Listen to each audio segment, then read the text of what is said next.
Now, I can do a really good, uh, really good chaos.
They were green.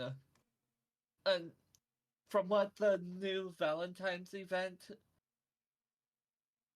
was talking about, they used to be green, and then they had the whole calamity that caused them to go into a winter, All right, fair enough. constant winter. So, All right, I am going live. Oh, cool. So yeah. we gotta wait for your music to end now that my music has ended. Yay! No, I'm just going live right now. Huh? Fair enough. Hello. Nope, mic didn't get picked up. Hold on. Properties, technical issues. Nobody on my stream And then is you hearing got this. Garla Now we're Mold, good. which is actually a combination between Then Russia and Germany. Mm, screen capture. That screen. Culture wise, they're a combination between the both. kinda, yeah. Hide. There we go. Now But we're all up. where Okay. That'd be Garlemald is placed on the map, it's more of Russian like territory.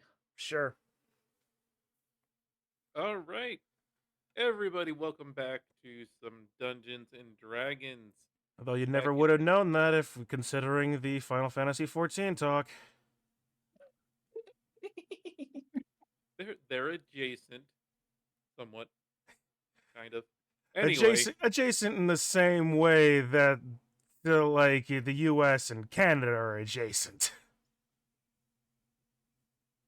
we are here back in Tomb of Annihilation with Chun, Hello. Kitsu, Konnichiwa. Digi, Hey. and Kari. Good evening. And the last time we played, which was a little bit ago now, but still, we had a bunch of traveling through the jungle that actually ended up pretty much peaceful for you guys. And boy, are my shoulders tired from carrying this boat.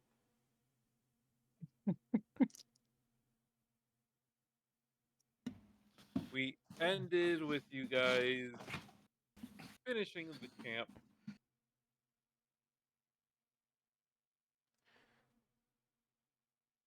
You're camping for the last part of the night, and as you guys are waking up, you will notice one thing. At least three of you will.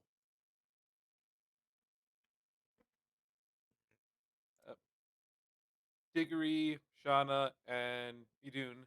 You'll notice that the camp is missing one tent. There's enough mysteries in this jungle. I don't need to add mass hallucinations to this. It must be that vampire's fault. Oh, don't add vampires. I brought a lot of notebooks, but this is beginning to get ridiculous.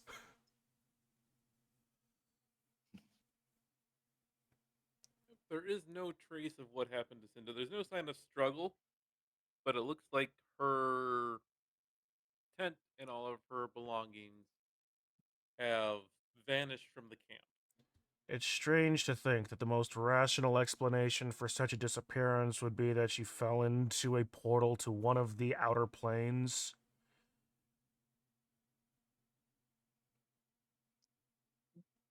Oh, Did they have dear, a darlings. Or did they like have some a magic. did they have a forecast Something of happened. fog? Are we in Barovia? I'm gonna need an entire new shelf of notebooks if that's the case.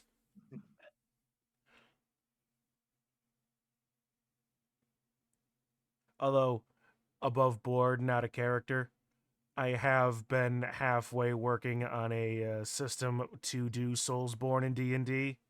It's not worked so far. Ooh.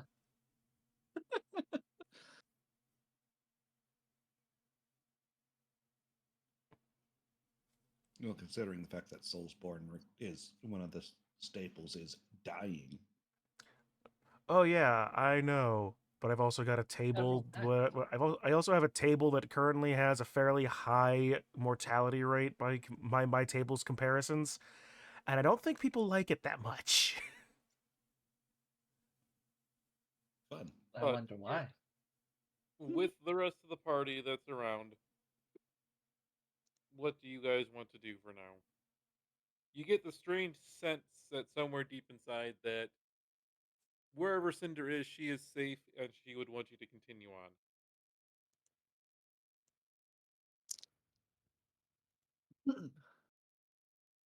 Hmm. Mm. Well, if that's the case, moving forward is the only thing I can think of doing. Besides, we've already got like whatever that's close to this mark on our map. I got a feeling of green that she's gonna be just fine.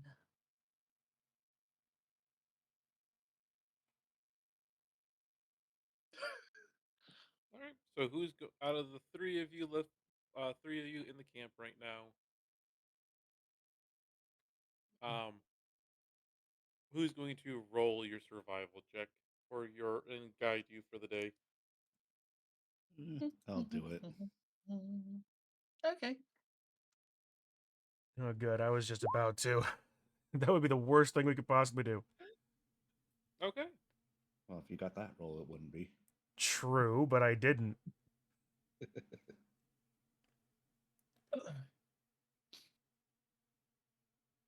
I mean, a +3 wouldn't have been bad either. But then again, Heading towards the X. Okay. X marks the spot. It did.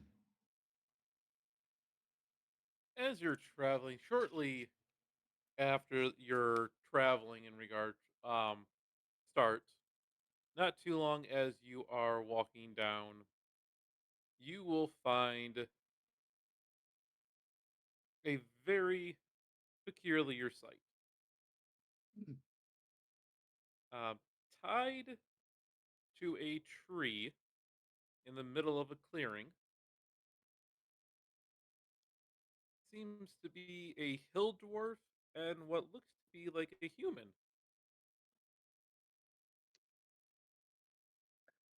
Tied to a tree.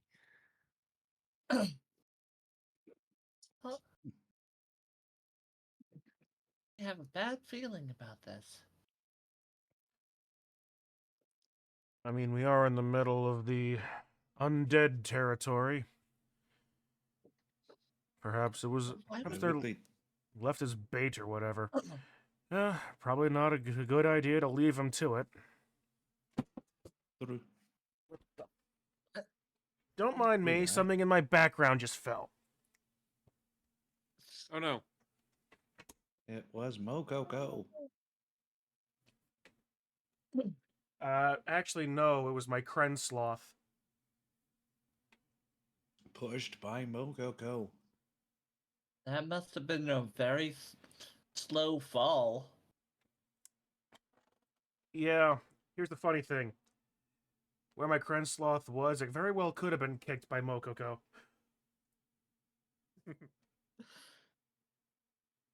Must have been So yeah, a real. Or pushed by Nigel, the Jeez. tiny wizard. Nigel, the tiny wizard. Well, shall we leave? Why should we leave So yeah, now? you The will worst find part's a hill over. dwarf and what seems to be a human tied to a tree. They both seem conscious. Both don't really have anything like around their mouths or anything like that, but they look both to be in a little bit of a stage of confusion.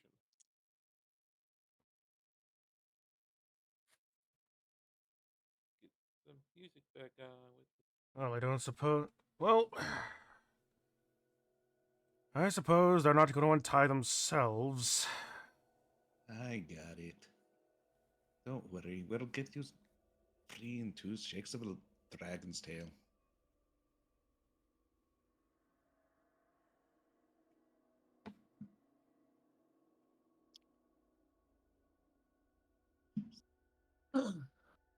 Oh, you So, pinged. No, sorry about that. Damn card.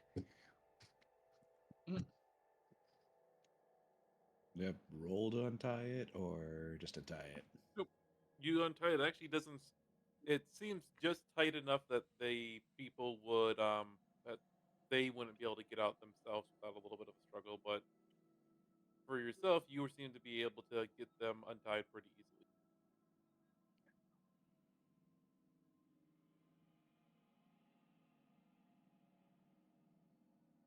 And the characters that you see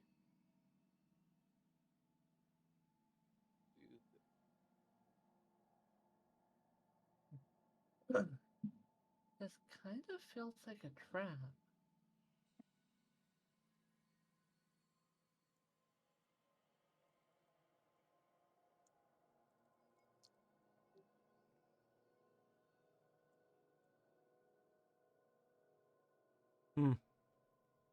Well, you see Oh, hey. um Terry, go ahead and describe the hill dwarf that they see.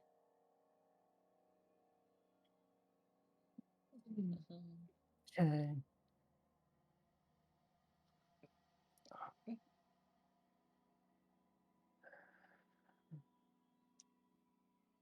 Her clothes are, even though strapped together and looking like it would protect her, it's not armor. She wears no armor to speak of. Long red hair that's braided, set of ice blue eyes, but a little bit ticked of these ropes that are around her.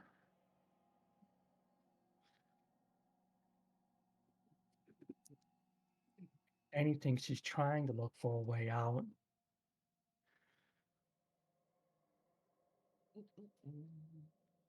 And the other character is a redheaded woman who has a bit of a glow about them.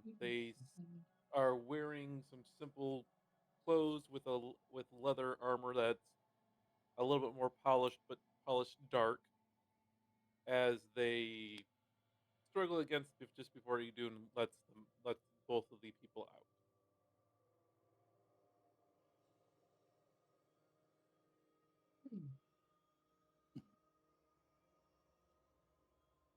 Hmm. Doing about right there, and you guys probably a little bit closer.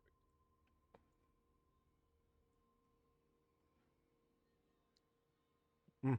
I'd say something about this being something of a surprise, but the odd menagerie of encounters we've had over in the course of this jungle, I'm not really surprised to find two people tied to a tree.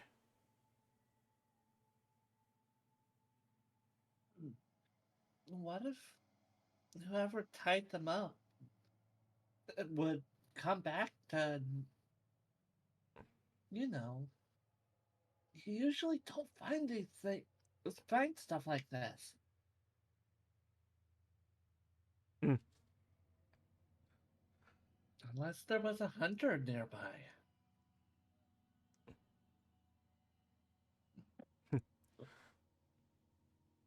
Yeah, well then, what is, how exactly did you find yourselves tied to this, arboreal master? That was such a dumb way of putting it. I don't bloody know. I was just trying to take care of a bunch of rats for a tavern back in Baldur's Gate.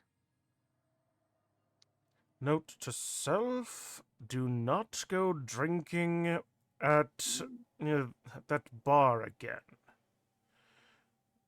Which one? What was the? Oh, it's the elf song. Must have been right.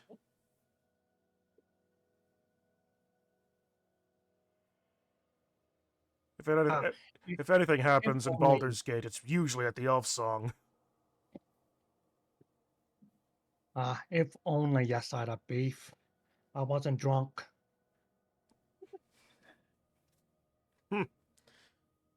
The other character will actually open up a book and scribble something down and hold it up to you that basically just says, "Don't know either was out near Neverwinter and suddenly ended up here." Hmm. Baldur's Gate, Neverwinter, and us from Waterdeep. Hmm. Such a Always the fantastic. main cities. Isn't it usually, though?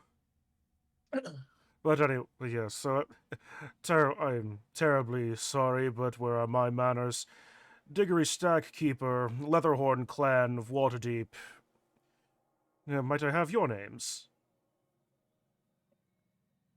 Ramir Blood Ox. I'm a hell dwarf. The other woman will flip the page and write something on the back of the piece of paper and write just less.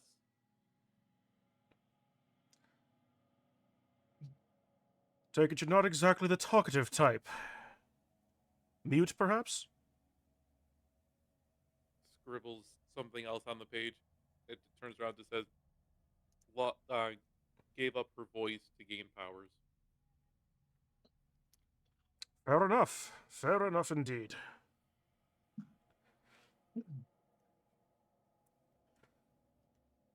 So, well then, let's see. Of a trade for power. I'm assuming you're a warlock of some description. Les nods. And excuse my presumption, but usually the angry short ones tend to be barbarians of a variety. I am.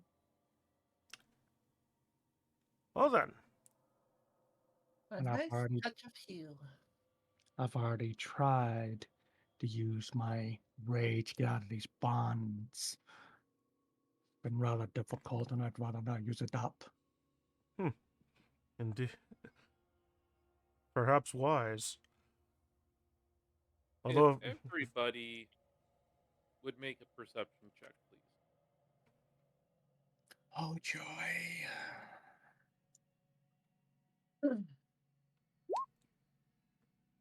but don't worry, I have a +0. Nope. Too.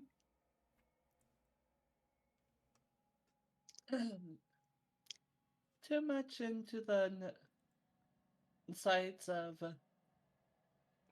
her own mind. Diggory's just thinking,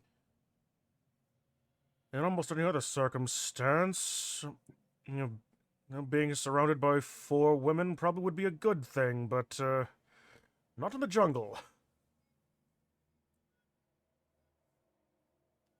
If one of you would roll, because so Les is going to be a party PC. I will basically pass information that they may know along to you, which they're not going to know much. But they are your guys' character as a party. You guys can level them up how you want to, everything like that. Yeah, I rolled it twice because the roll didn't happen. They rolled an 18. So that means Idun, Ramira, and Les actually hear some rustling out in the forest around the clearing, not too far out from you guys. And Les will just rapidly point out into the jungle, some in a direction that she hears it from. I'd say trouble's on the way. True that. It is. As bursting forth from the jungle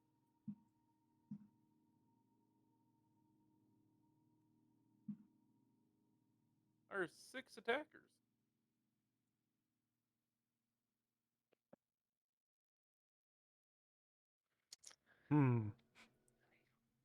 Probably should have expected Yon tea at some point.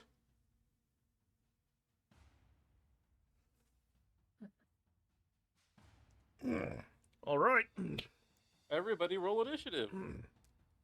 Needed the exercise. Why did the area turn red all of a sudden? I don't know what you're talking about. I don't see red. But Not even the barbarian. My card. you forgot to I start the have- token, didn't you? Oh, yeah. I will do that again.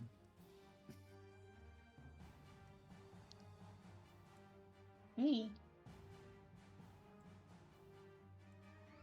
I don't know. Would the 14 be better? Oh, well, I've not had Get this one on of a you, full Steph. screen this whole time.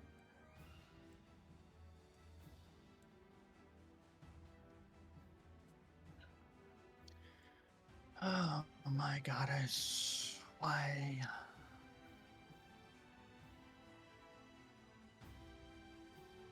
I don't see a initiative roll for you, Kari. Yes, the card decided to go completely white on me, and it wasn't loading now. Okay, there we go. Finally. My apologies. Just roll 20 giving me some BS. That's no problem. Oh, son of a. Ironically, you still did better than that one Kitsu did.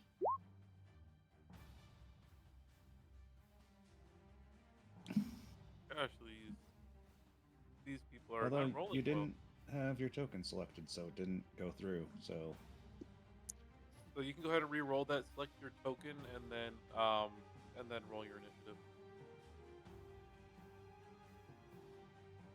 I can't believe. Okay.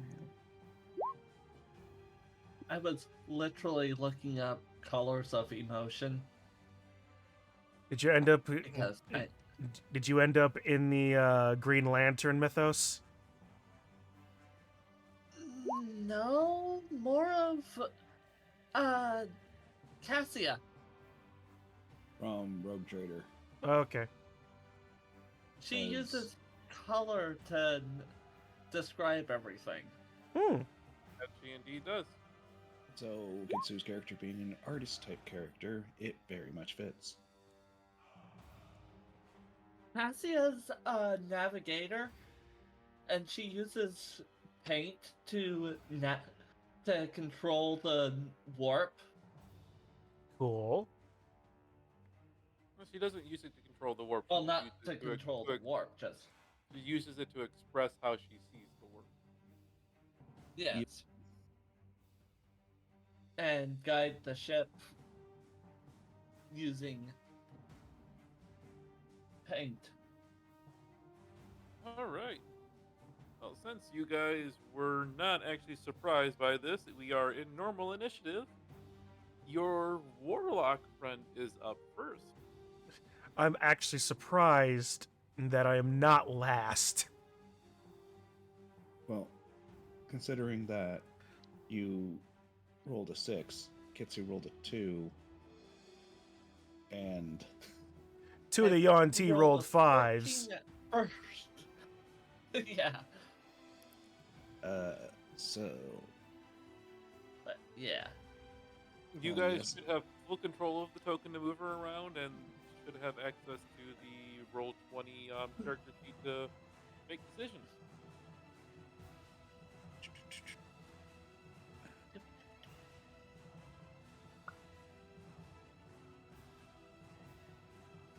Oh yeah, that's right. All right. Yeah.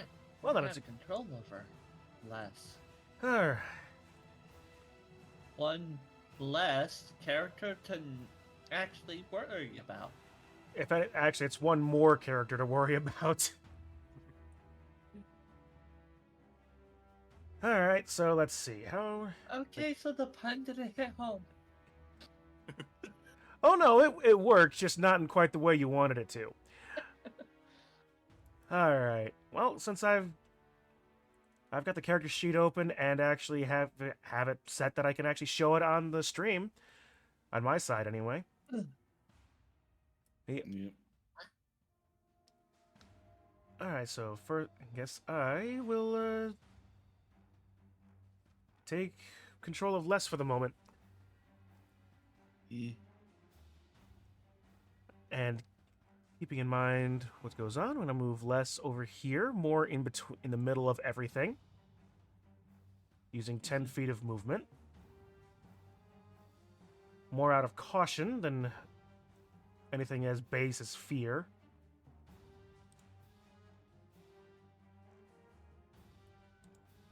All right. And He shouldn't have jumped. The show's not because that bad. yeah, and because it is Les is a warlock, we shall do the warlockiest of things. Eldritch Blast against Would- Blast, blast. Hooded Claw. Yeah, against Yuan-Ti number 10. Okay. Attack, That where's her attack? That didn't work. You want me to do the rolls? No, the roll worked. I just thought I rolled a 1. You did roll a 1. Yep, you know what that means. I immediately explode. Nope, need to go to find my wild magic table. The wild magic table. She kills everyone. Casts Oh, don't Fireball do this centered now. on herself at 5th level.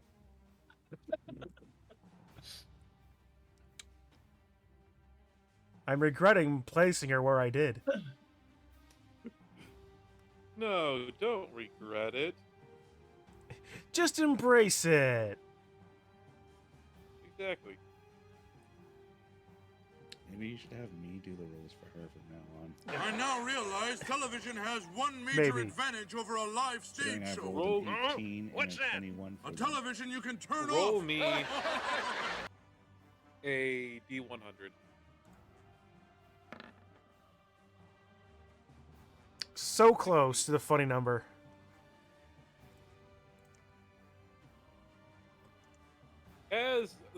As she raises her hand to cast her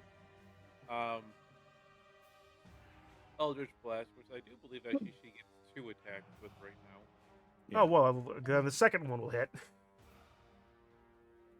Well, no, because the first one goes off with this effect. Sure. She is scared of the closest creature. So who's the closest to her?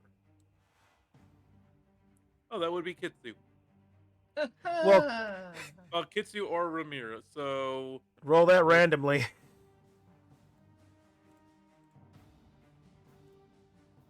1d2. So 1 will be Ramira, 2 will be Shauna. She is frightened of Ramira, so no, actually it won't affect the blast. So the second one will hit. And you were aiming at this one, right? Yep. So it's another 1d10 plus 4. Like, can I roll? She's got agonizing blast as well too. Okay, so agonizing blast. That increases her, adding her charisma modifier, so a total of 9. And she also has repelling blast as well too, so it is pushed back. Do you want to push back 10 feet away? Yes, please. Boop, boop.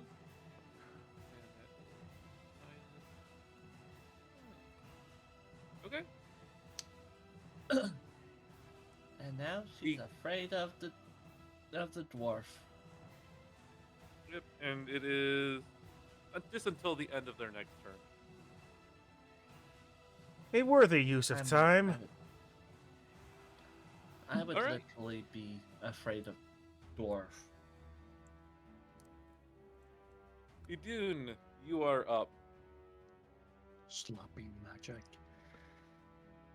Well, the good job is I can't move closer to you, but I also can't move closer to you. So, yeah. So let's see. 8, 10, 15, 20, 25, 30, 35. Because I have 40 feet of movement. It's fun. Oh no. And now I'm going to punch a person.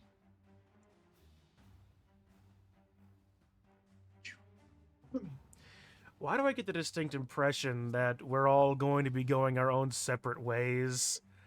And this could be interesting. That will hit. For 5 damage. And I get 2 attacks per action. So let's see here.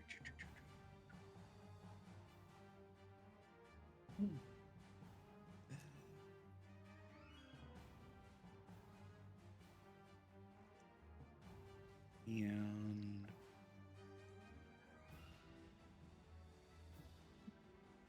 Oh, this is gonna be fun. and cold weapon. You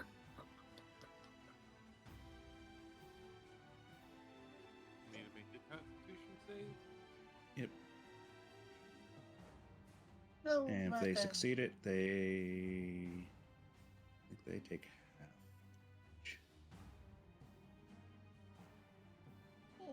Okay.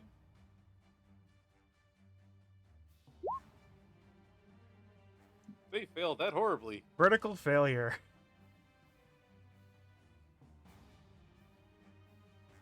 Roll something really quick. My side. The question being, for Yonti purebloods, I know these actual answer, but why do they not have like a weakness to cold damage being like reptilian? That's a good question. Because they'd also have to have a weakness to fire damage. Because getting too much in one extreme or the other. You know, The Dune I'll accept that. turns- As they They try to do move turn out of the fun. way of your cold breath, they basically kind of screw themselves and move a little bit closer to that part of their body actually starts to ice over, and they are slowed down. Ooh. Yeah. Fun. Yeah, that's it for me. Turned her into a popsicle. It is their turn to to retaliate here.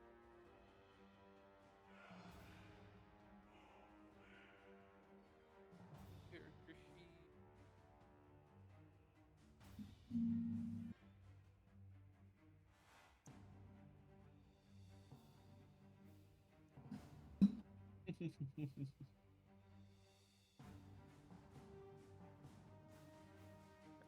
Yawnsicle.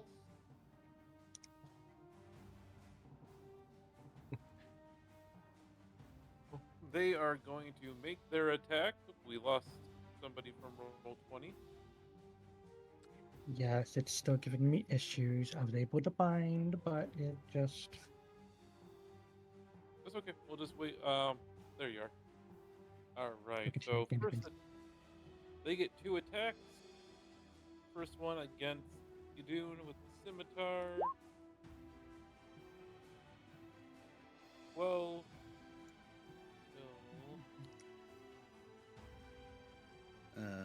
What? So, for deflect attack, okay, if it has to hit me. Because So New Monk has deflect attack, not deflect range attack. And that does not hit. Nope. And then second scimitar attack will also miss. Yeah. I wanted to redirect the attack. Which somehow does like a shit ton of damage.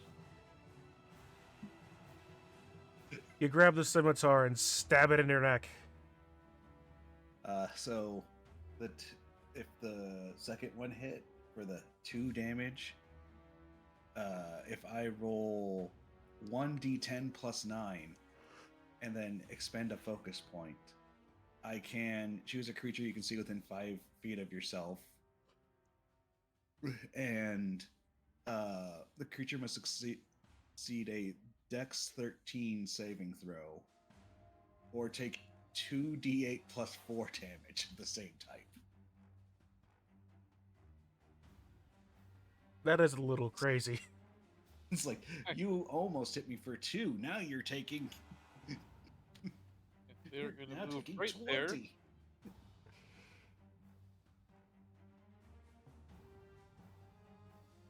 And they are.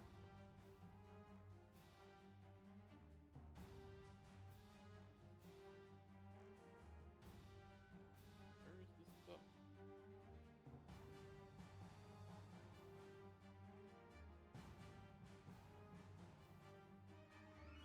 Gonna guess poison spray. Yes, they are casting poison spray against you. Remember, that's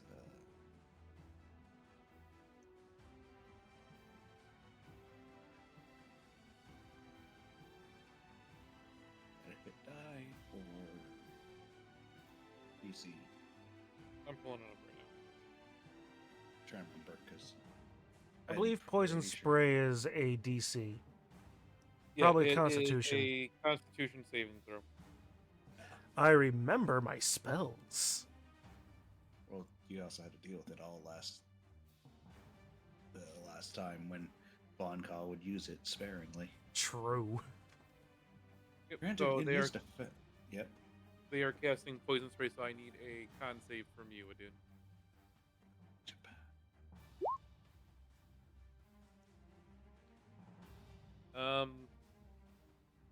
That is perfectly fine. You shake off the spell.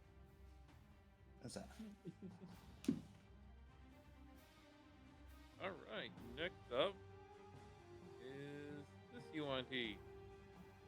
In Von Ka's defense, it was against a lot of undead and stuff, so he probably thought it didn't work. It would have, though. True, but when you think undead, normally you think They yeah. are going to move up and aim at Les with the short bow.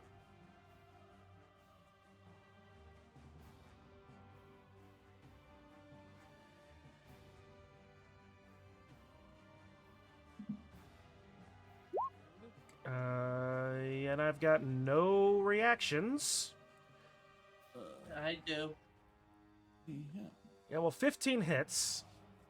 What's that? That's a question. Any reactions? I have There's no intercept. reaction. Okay. But I don't have the shield out. You have a martial weapon. Mm-hmm. It says shield or martial weapon. Holding a shield or a simple or martial weapon to use this reaction. Yeah. You have a I- sword. It means you can't be having just your fists. Mm-hmm. So yes, you can use interception.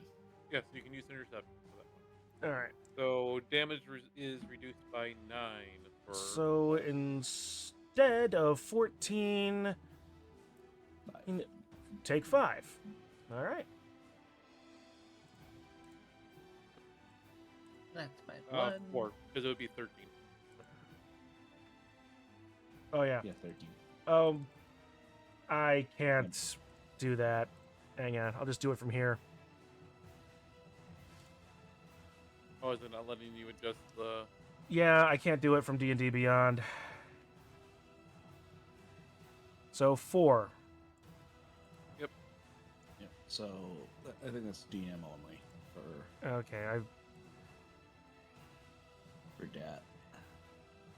Unless one of us claims the character, then we can. there we go. That's the proper way of doing that. To see the bar go down. All right. Next up is Oh. Sir Diggory. All right. So first, I'm going to use my bonus action to manifest Echo. Become that bull in the china shop. Wait, what's a china shop? You should have seen what this character did when I used him as a boss monster. So Diggory Prime is going to go that way. Diggory Not is going to go this way.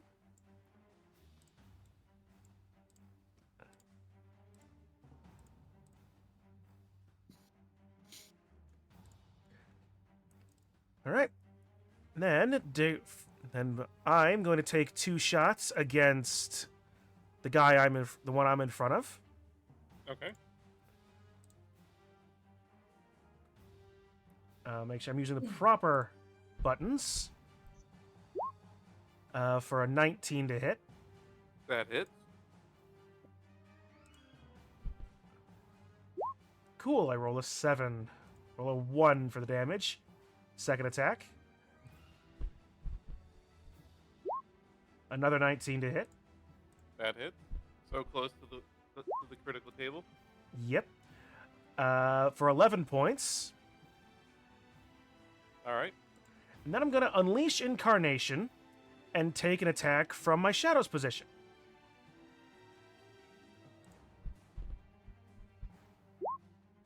$14. 14 hits. Oh, okay, cool. Their AC is 11. All right. For 13 points of damage. They both look a little rubbed up, but not too dangerous or not too injured yet. All right. And actually, on that point, because I also have Crusher, they both get thrown back a few feet as well.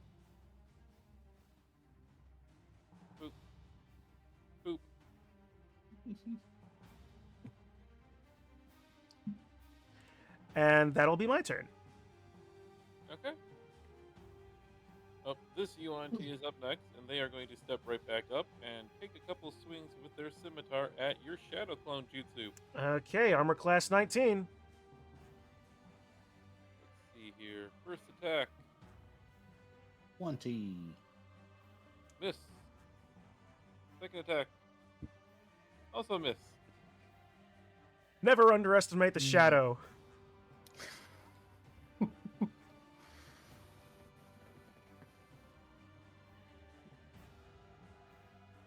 Next one is this one. Is going to step back up to fight Diggory. They have not learned their lesson yet. Oh, please. I've always wanted a snakeskin speed bag. Question: Are these First trained attack. fighters? Oh, shit. They are they are trained fighters. I should stop taunting people.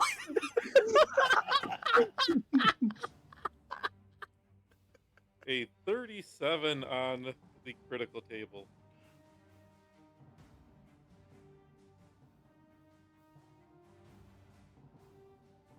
Come on. Mm-hmm. 37 on the critical table is... Oh, they deal double damage. Oh no! Cool, a full 18. Yep, 18 damage. Yeah. And then their second attack.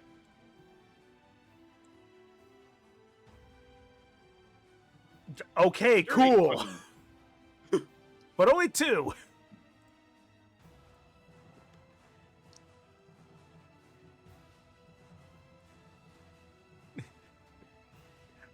Diggory now with massive gashes across his arms and chest.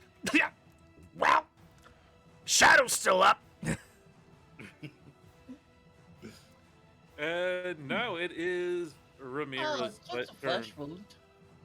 It's a flesh wound. Lady Dwarf, what are you doing? Okay. She is running up to this one.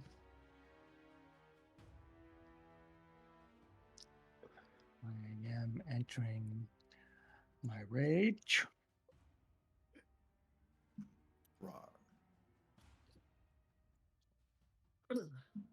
Roar. Arg.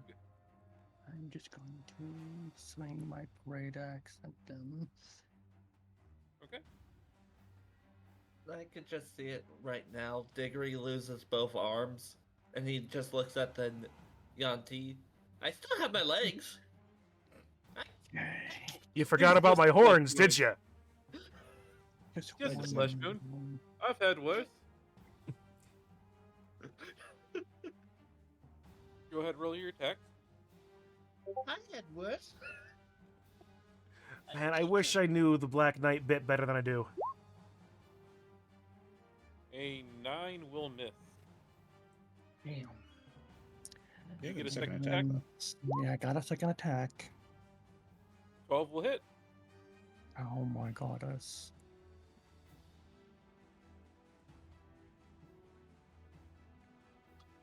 What's the damage? Okay. Be 9 points. Not including my rage damage.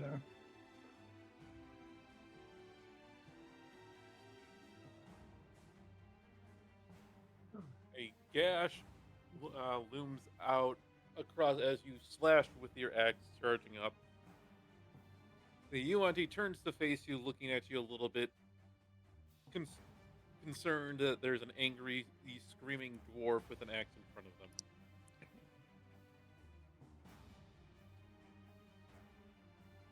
All right, that was your action, bonus action, and movement. So it is the last UNT's turn.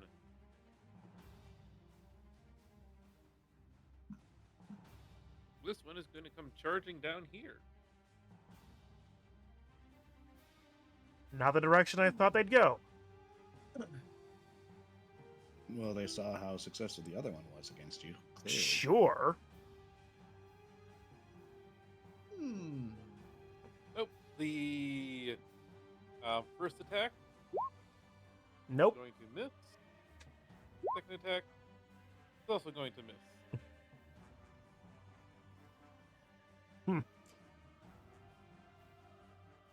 I might not be the As- barbarian, but you don't want to make me mad. As the scimitars come in and bounce harmlessly off your armor.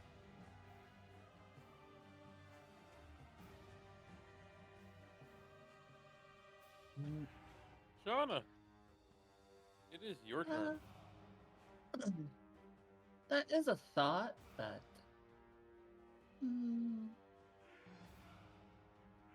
actually, that would be a Man. thought.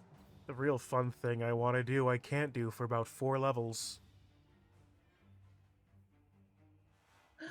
So I was thinking, just drop moonbeam right on Diggory.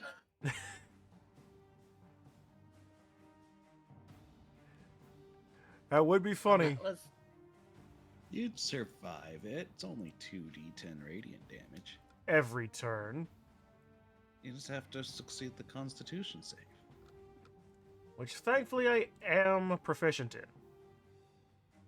Yep.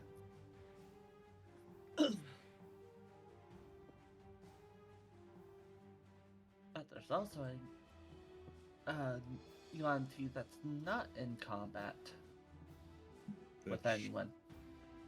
Which is looking to probably go up to where you are, Mm-hmm.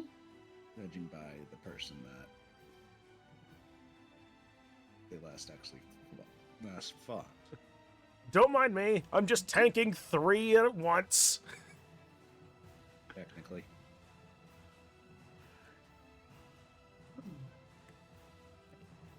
And you know what?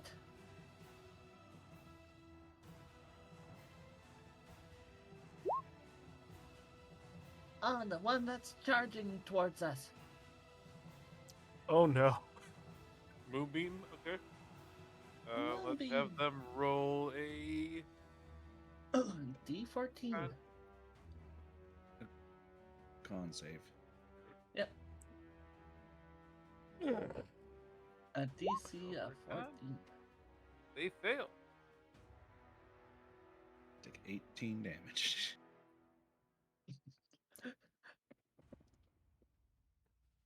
And that's a They 5 radiant. Or 5 radius. No, it's just on them. Yeah. Yeah. So it is centered. We will drop.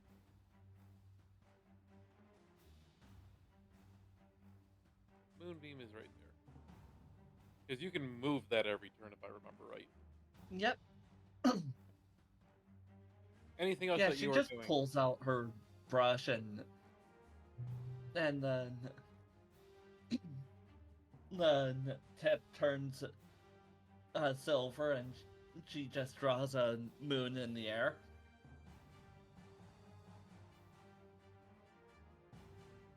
Anything else that you're doing this turn? Movement? Anything? Nope, I am fine where I am. All right. It is your warlock friend's turn. All right. Because I am also defending.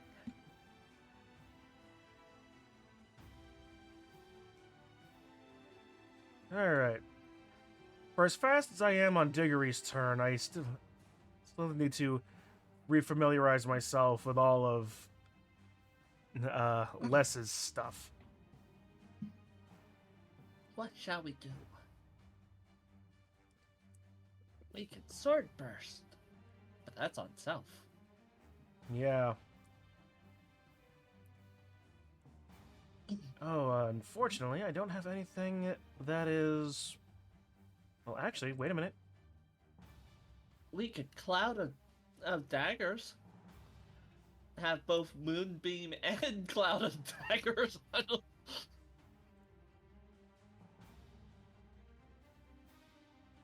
on that poor UNT. That is true. But I'm also being careful about the spell slots as well. That is true. Because Warlocks don't have a lot of balance. Yeah. So in which case, probably the safest thing is just going to be Eldritch Blast again. And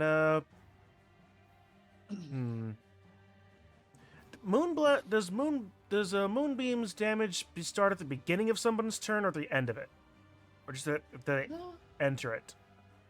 I think if they start their turn in it. All right. So I'm going to Eldritch Blast.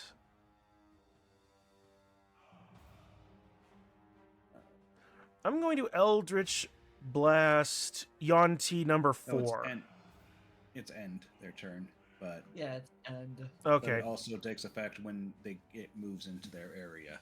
So And how far can you move it? Up to 120 feet. Okay. Yeah. So I'm going to From Shauna. Okay.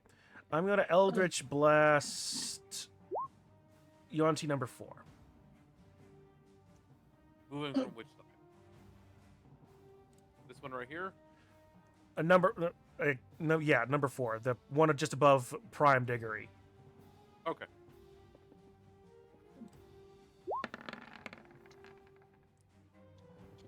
Hits for 12 points of force 12? damage. no, Is that- 4. Did that include her charisma? Yeah, No, it does. it does. Okay. Yeah, because there's no way to get 12 with a D10. Yep, so that's back 10 feet from there, direct line. So they are there now. And since it's forced movement, it doesn't proc attacks of opportunity. Nope. Yeah, And your second that'd one, be hilarious just to clothesline it while it goes by. It would have been.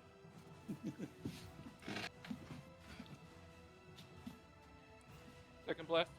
Oh yeah, second blast. Thank you. Just ignore that second one. I double-clicked it accidentally. So 26 for 14 points. Same one, actually. Yep, boop, boop.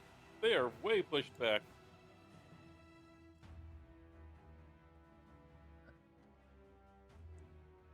Is Les doing anything else? Well, less is more, so we'll stay where she is.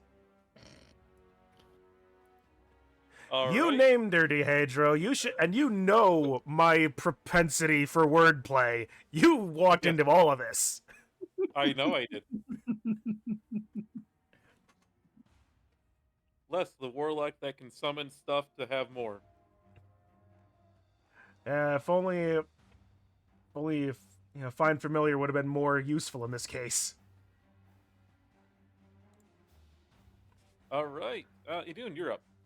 Well, actually, no, I can, but Yeah, you can use Find. well, casting the spell is one thing, but I forgot for a moment about the investment of the Chain Master. Well, Yep, that's true. gonna punch the person next to me. Okay. 25 hits. And Roll an additional 1d4. okay. Because you are punching the frostbitten area, the part that's taking more damage. 7, 8, 9, 10, 11 damage. They wince in pain as you watch cracks run along their frozen body.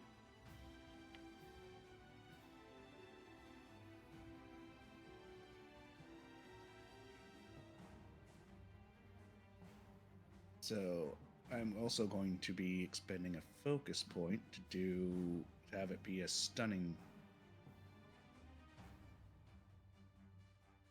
strike, which Okay. is that did not help. Once per turn, when you hit a creature with a monk weapon or an unarmed strike, you can spend 1 focus point to attempt a stunning strike. The target must make a Constitution saving throw, which is of 13. On a failed save, the target is stunned until the start of my next turn. And on a successful save, the target's speed is halved until the start of next turn. And the next attack roll made against the target is next target or then has advantage.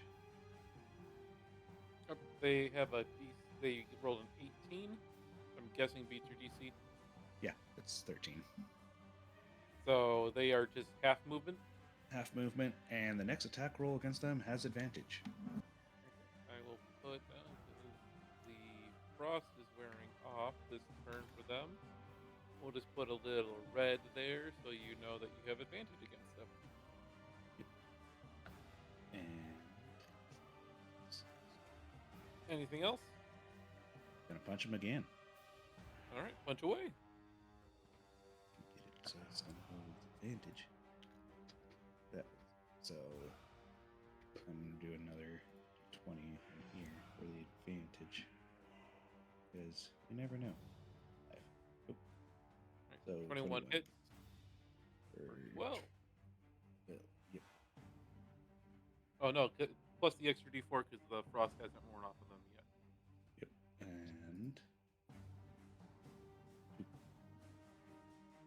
or 14. They look incredibly rough right now. Barely hanging on. Their head is kind of bobbing back and forth as they are struggling to stay on their feet. They lost their tail. Never had a tail. These are pure bloods.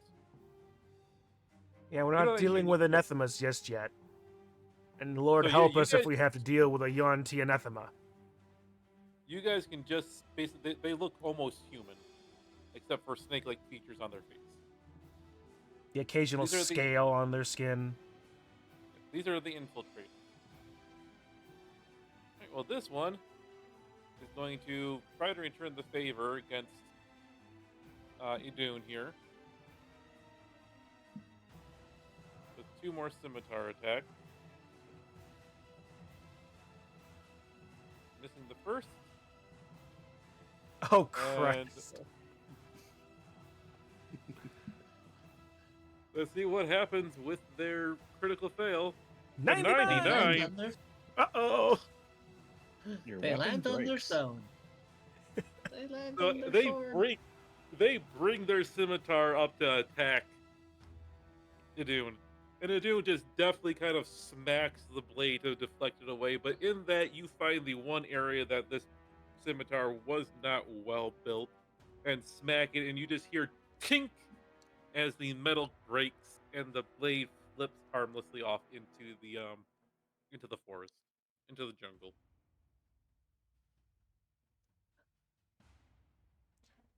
The Yuan-Ti looks at you, Idun, stunned by the fact that you just did that and their weapon has broken.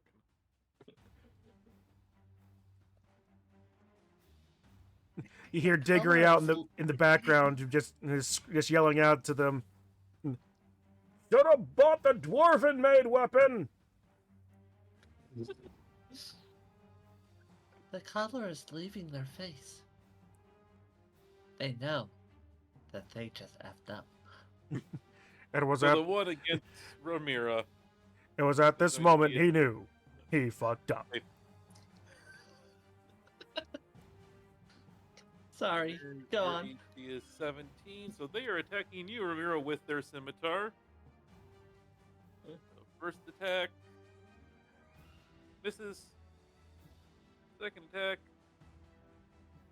hits with a dirty 20 for 4, but you are resistant to all damage now, or all damage sources. No physical damage Thank- yet. So So you take yeah. two points of damage. Just tink.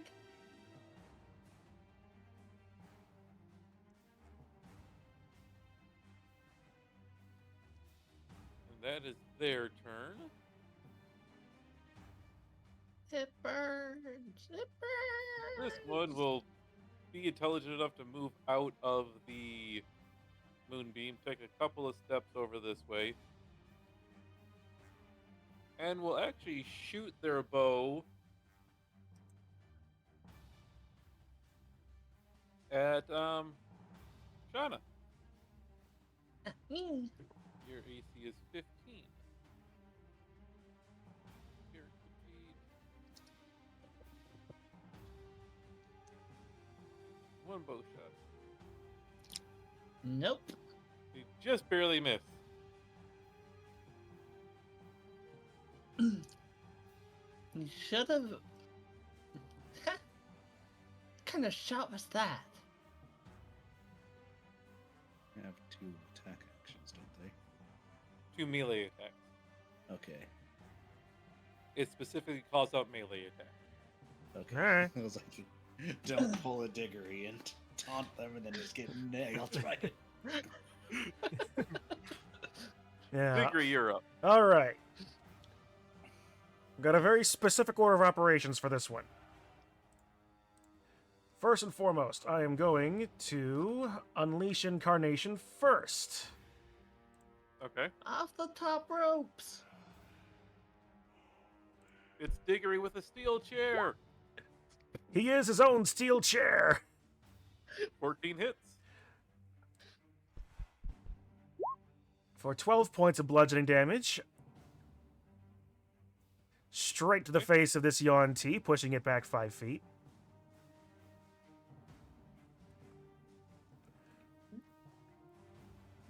Then I get a free 30 feet with Shadow, so 5, 10, 15, 20, 25, 30.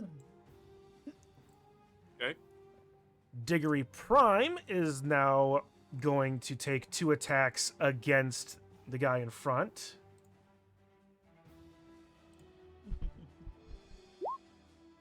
For a 15 hit. 15 and 9. 25 to hit for Not a net. for another 10. They are looking very, very weak. Are you pushing them back to 5 feet? Yeah, twice actually. You have to follow up. And I was going to in fact follow up. Then, unless I'm completely losing my mind here, which I am not, I am now going to action surge for 2 more attacks. Oh boy.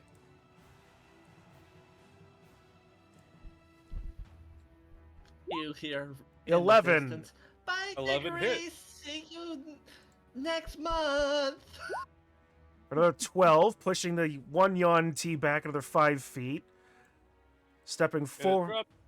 As you punch, you feel and knock it back. It actually starts just arcing back as you feel your fist crushing the skull underneath its face.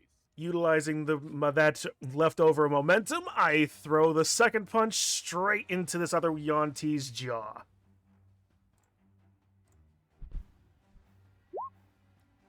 Twelve hits. For max damage, 14. And again, as you you turn around and throw that left hook, landing at the jaw, you actually hear the bone snap in the neck as it drops dead. Oh, it's getting thrown back 5 feet regardless. So let's see. I'm not, Yeah, so I've moved 5, 10, 15, 20, 25, 30, and I've expended all of my abilities. And that'll be my turn. all right. So it is this UNT's turn. Because I've got a lovely bunch of silly coming up. We'll move up here. Oh, there was a Yanti still. And they will. I take did say I aim was at- tanking 3 at once. They will take aim at Diggory with their sharp bow.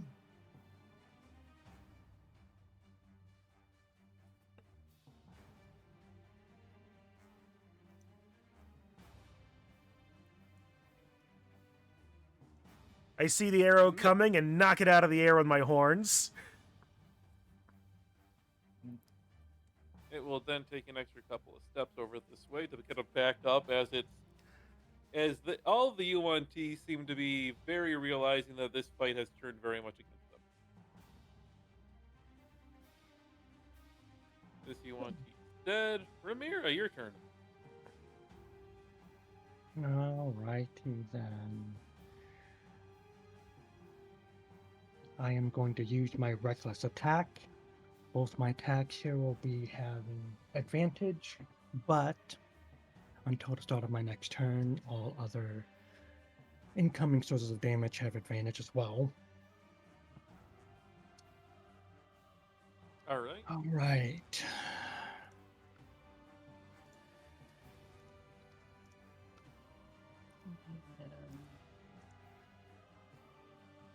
What a 26 hit. Definitely hits. Only 7 points. Excuse me. And second, 22 22. definitely hits. Another 8. Okay. Well, since I attacked them, my rage keeps going, and that is it of my turn. All right. They are definitely looking very, very much rough. And this UNT is dead, so we are on to Shauna. She is gonna to pull a fern and draw a line from the moonbeam over to the Yanti that just moved. Orbital laser incoming. To basically Roll. do this. Yep. Just moving right along. Kind of hard to So- believe that the most realistic utilization of orbital laser would be a paladin or a druid. What would a So yeah, helldiver be? Hitting that. Going to that. Yeah, A I'd have well hit Helldiver both. would be a fighter paladin. So yep, both of them. So they both need to roll their Constitution. Yep. What first? Roll Need to- Roll 2d10. damage. Yeah. Let's roll 2d10 on here. Top one passes. Thankfully, is that no damage if they pass, or is it half damage? For sure. It's half. On a failed save, they take damage. The church takes half damage. Okay, so top one takes 9 points.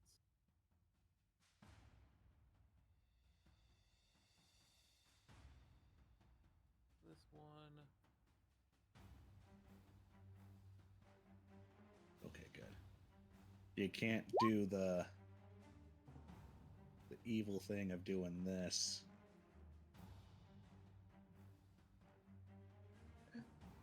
Nope. I'll take 9. Where you just have it bounce back and forth. Just like, you're taking damage, taking damage, you're taking damage. Yeah, it only procs once per turn. Yeah. They thought. Alright, so they both take the damage, and that is an action for you to do that. You still have your movement and a bonus action. What are you doing, Kitsu? Let's see. What other things do I need? I could move. But I'm gonna play and be the unmovable tank. Okay. So It is you're the immovable object, and I'm the unstoppable force. Is that it? Yes. So far, we have a couple of unstoppable forces with a very angry dwarf and a angry minotaur and a angry monk. I'm just playing an armored artillery painter. You like you are literally a tank, whereas I am the tank. It is Les's turn. What is your warlock friend doing? Yeah, Les is going to actually cast Find Familiar Okay. because I'm realizing what I can do with this. What are you summoning? What kind of A familiar Minotaur. are you thinking about? Yes, a little mini me Minotaur. No, that'd be hilarious. However, wouldn't it? Blah, blah, blah. Oh, whatever. Let's summon a little cat. Because I'm not sure what the limitations are at the moment here. Can't normally I would summon. The challenge rating 0, but with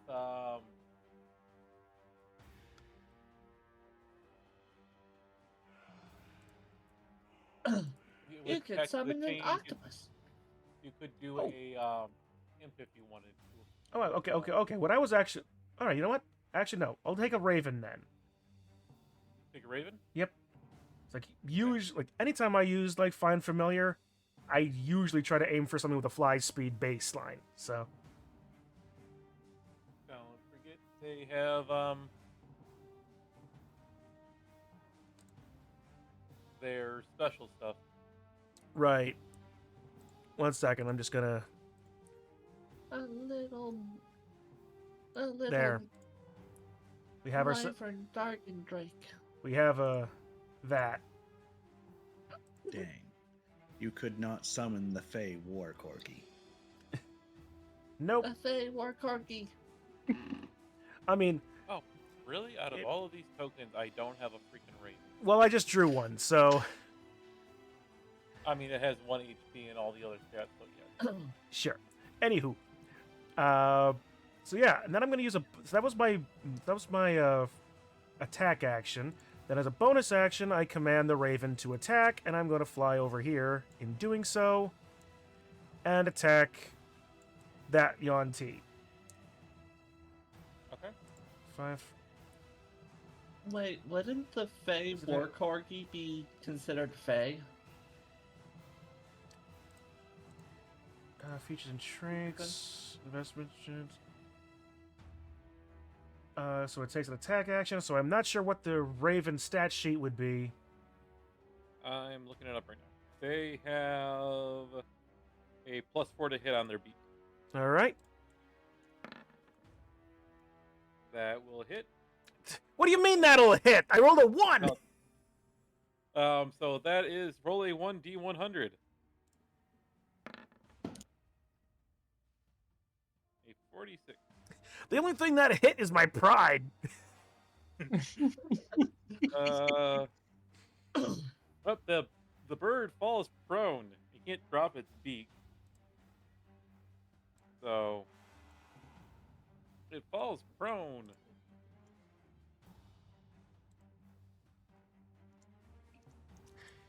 Okay, well, that's action, bonus action, and yeah, Les is gonna stay by by Shorasana, and All right. Dune.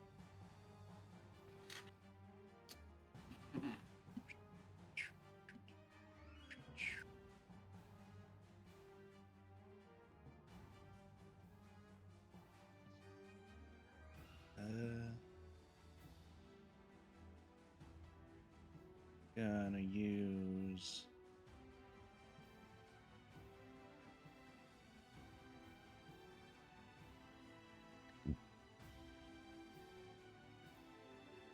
my bonus action to disengage. Step back. Okay, so funny thing. Apparently, a Fey War Corgi is an actual thing. Part of Welsh folklore. I would not be in the least bit surprised. Yep. And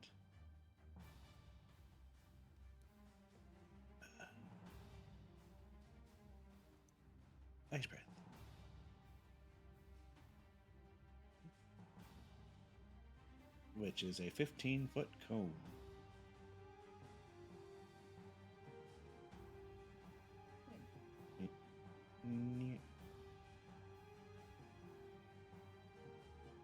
So that means both of these ones in front of me get hit.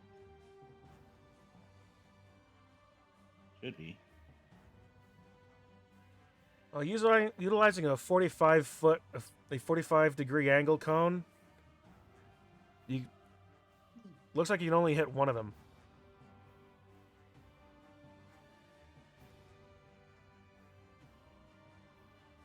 Yeah, that wouldn't hit both. That wouldn't hit both. That's very weird. That's why I took a step back. Then I was like, okay, it's not gonna get hit. Why would? I mean, if you had if you use a 60-degree angle, Yeah, Hold 'cause on. that- That's a 15-foot cone right there, right? at Yeah. 60 degrees, But it's a. It says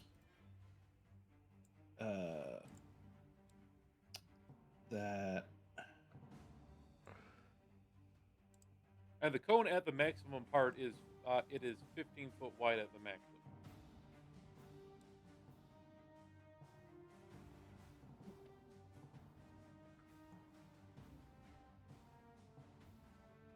so.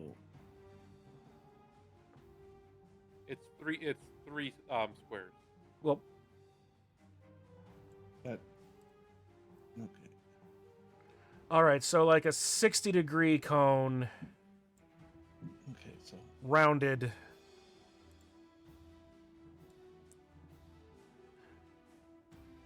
Yeah. Yeah, nope. Even with that, you can't quite hit both of them.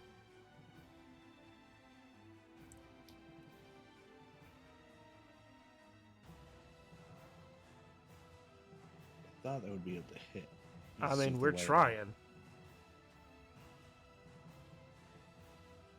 Because the way I thought of cone is being a cone from the person.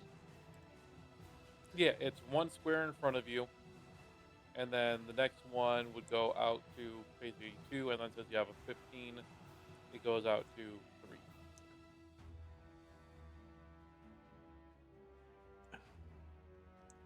3. See, this is my problem with cones, because I don't know, like, the width, the length, like 15 feet, I've always seen, like, that as being the range, the 15 foot as being the range.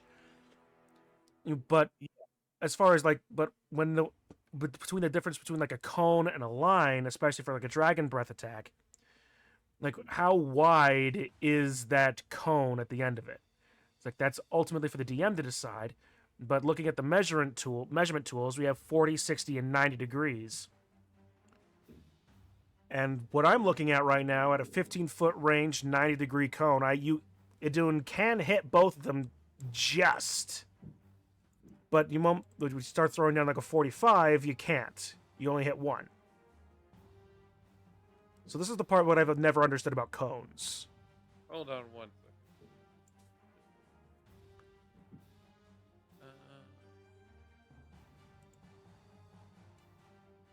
Okay. How big is a 20-foot cone? So I can swap whichever dragon breath I'm using. I have 2 different dragon breaths. 20-foot cone at 90 degrees will hit both the Yuan-Ti and the barbarian friend of ours. What about if I take a step back from that? Okay, I'm gonna. You take a step back, you'll hit this. both the Yuan-Ti without the barbarian at 90 degrees. Okay. What about at the other degrees? 60 is good. We'll hit both. 45 won't. 45. I put a graph in Okay, so according to Discord.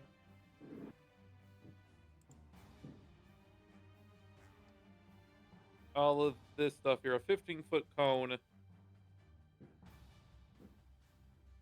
Only has a range of 15, and it goes out 1, and then for the next 2 it goes out 3. Okay. So that would If you're mean doing it at an angle, it is this is 1 square, and then 2 squares, and then the next 3 squares. So in the case for like if you were doing it this way, it would be this one, these 2, these 3, or it Okay. would be this one, these 3, these 3. Okay. Apparently, that is So- from the rule mechanics If So that's a of D&D. so that would be a 45-degree.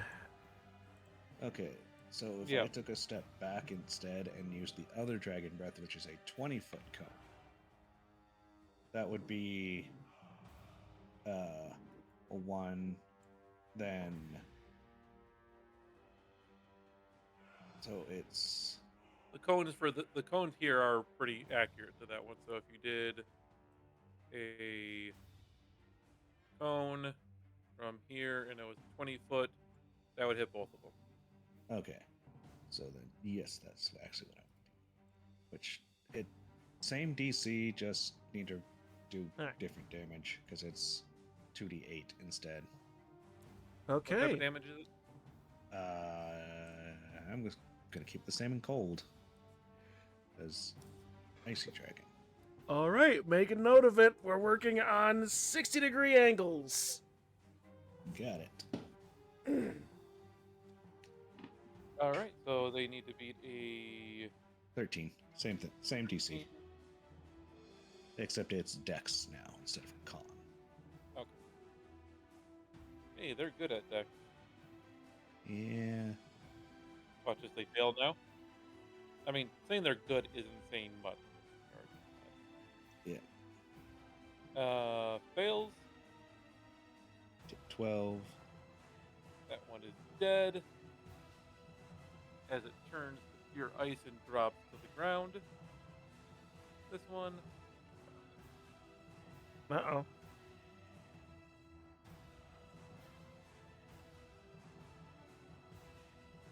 I think I accidentally Failed. deleted. I think I accidentally deleted my. What's the word I'm looking for? Initiative order. Uh-oh. The initiative order did just disappear. Yeah. Okay. That's what I was Yeah. worried about. I accidentally clicked on it. I didn't realize it was on. Okay, this one takes 12 damage. All right. I thought it was something I did. Nope, that was me. Okay. Sorry.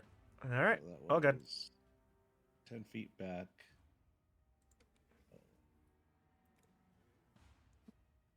And Remember, kids. 50. Mathematics is something that you will use in your everyday life.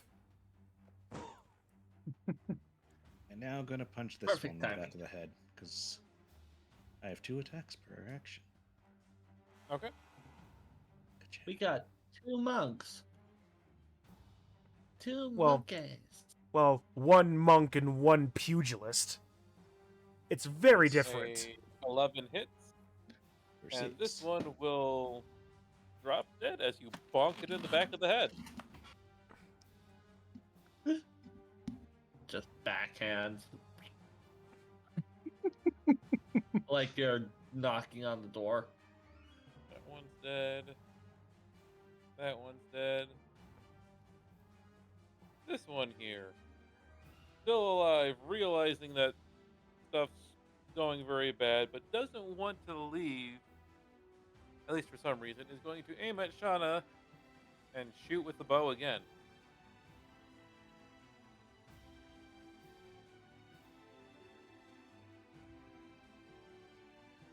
I will say, this is the nice thing about new dwarf compared to old dwarf is they don't have less movement. Ooh.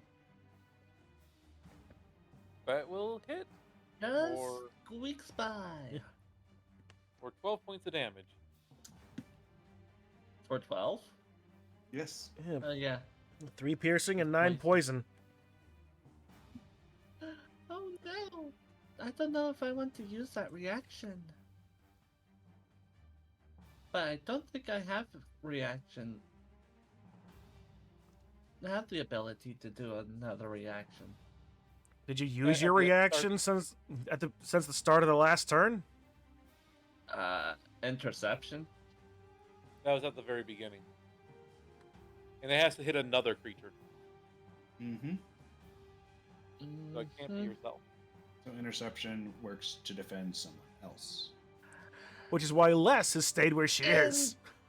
Telekinetic repressal. Reprisal. Reprisal. Okay. When you take damage from a creature within 10 feet of you, you Nope. can use your reaction to force the creature to make They're a 15. strength saving throw. They're 15 feet. But they're 15, so yeah.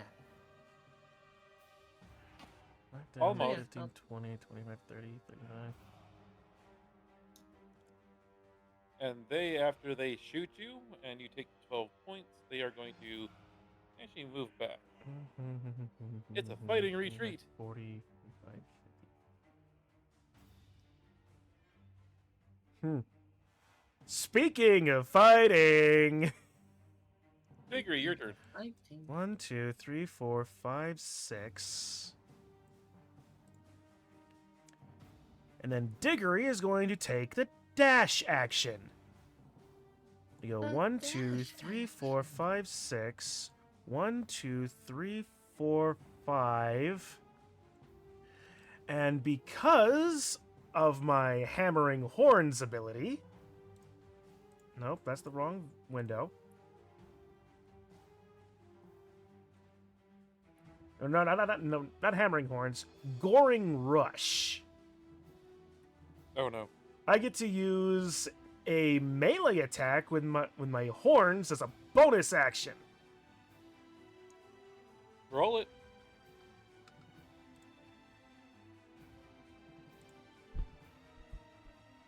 It would have been amazing if I had rolled a 20 on that and just impaled the creature. You hit. But I will do 10 points of bludgeoning damage. You rush forward. And you do pierce directly through the sternum of this Yuan-Ti as it turns to face the charging Minotaur just in time to end up on their horns. You have a new hat. I pivot hard on my last bit of hooves, slam this creature, and throw the creature over my head, freeing my horns. I take my last step toward the other Yuan-Ti in the middle of the moonbeam.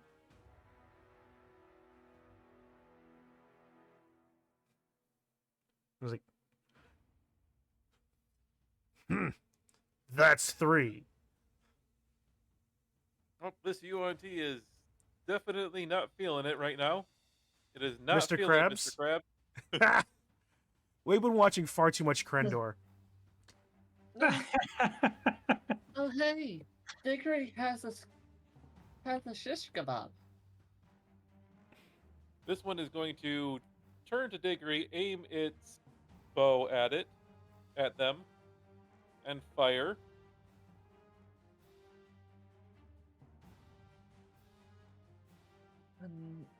While that is happening, I'll be right back. I'm just going to say that that in my the strange movement I did, I used the Yuan-Ti's body that's still that's attached to my horns to catch the arrow in between that movement. And with that, they are going to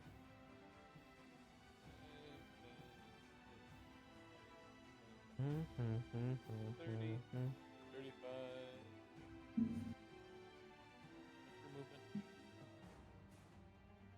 Most have 30.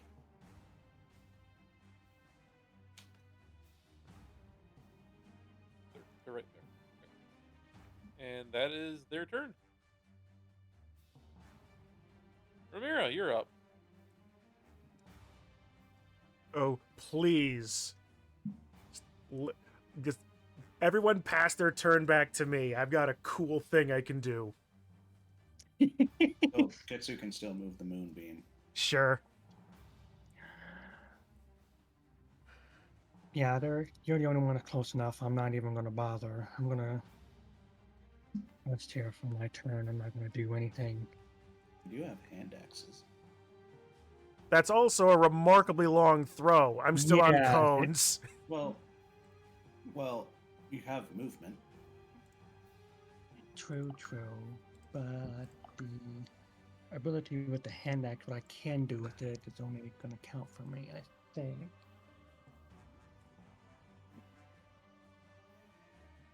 It is 55, so 30. Hit 25, which is just out of regular range and in the middling range.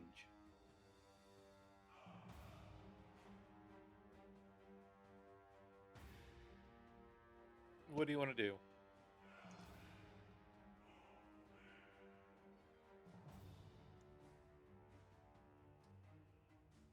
I'll set those on out. I'll keep my hand axes. Let Diggory have this one. Okay. Oh, it is going to Shauna's turn. Shauna, are you going to chase with the moonbeam?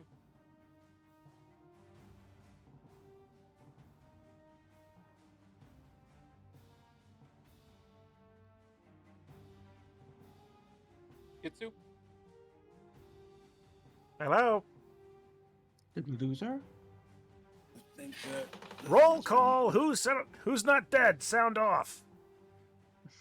her connection to Discord has been iffy of late. Like, it'll do the RTC connection thing, Oh. and it'll just drop for no, like, it will still be in call, but it'll just drop randomly. She can't hear you, and we can't hear her. Neat. We'll give her a couple moments to come back. Otherwise, I'm going to assume that they're going to chase with the moonbeam and finish off our friend here. The way that it fixes is just her swapping to her phone normally. So her audio quality would be down a bit.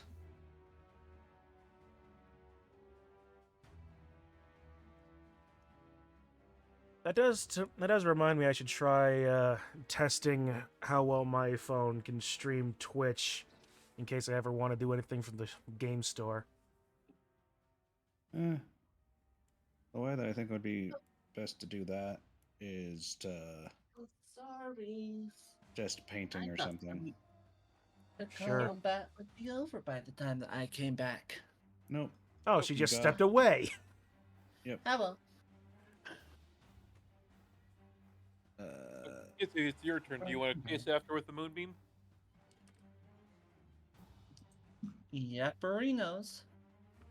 Roll damage. Rolling the damage. Yep, she's just moving the brush with her eyes closed. Digi, are you still holding that measure, or is that just a glitch on my end? I think that's a glitch. Okay, cool. I don't see a measure being held.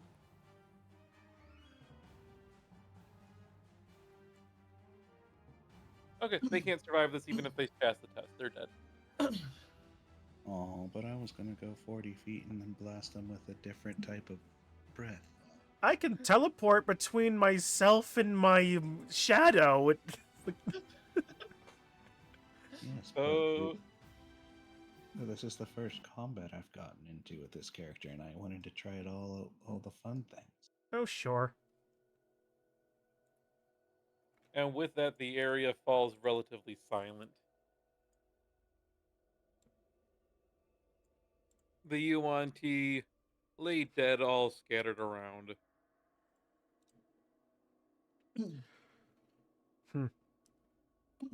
It'd be worth looting whatever they have.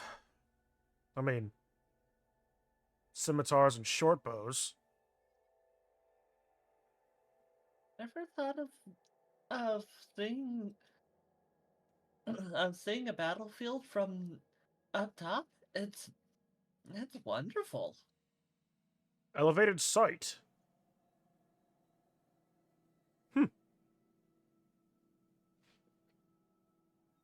Or you could just fly. It's the easier way.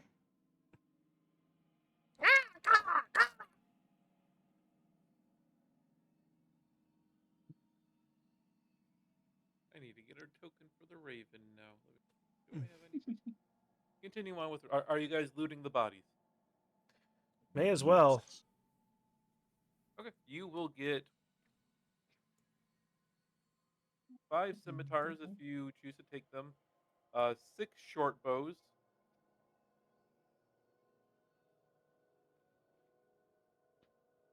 As well as 35 gold pieces.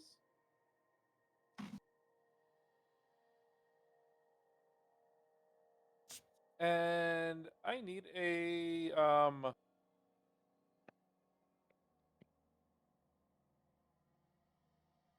either perception or investigation check from everybody who is searching. All right, here we go.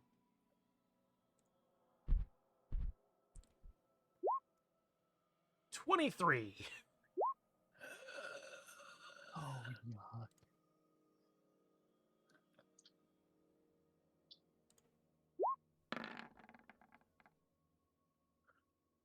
Or just 23 and a critical roll. 7. All right.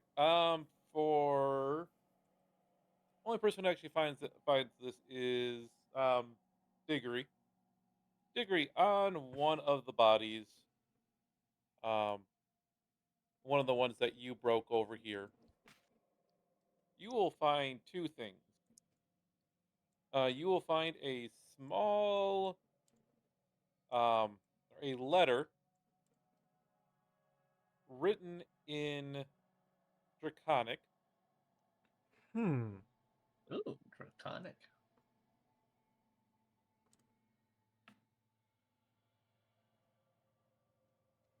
And you will also find a somewhat innocuous looking, but still very well put together bag. Hmm. Interesting and useful. Now, who do we know that can read Draconic? Well, I'm hoping you can, Miss Dragon Person. True. In the meantime, while you read the letter, I'm going to check out what's in this bag. You open the bag, and it seems to kind of just, you can't see the bottom. I Da-da-da-da. so Bag of holding or a bag of devouring, perhaps? Don't suppose anybody can cast Identify?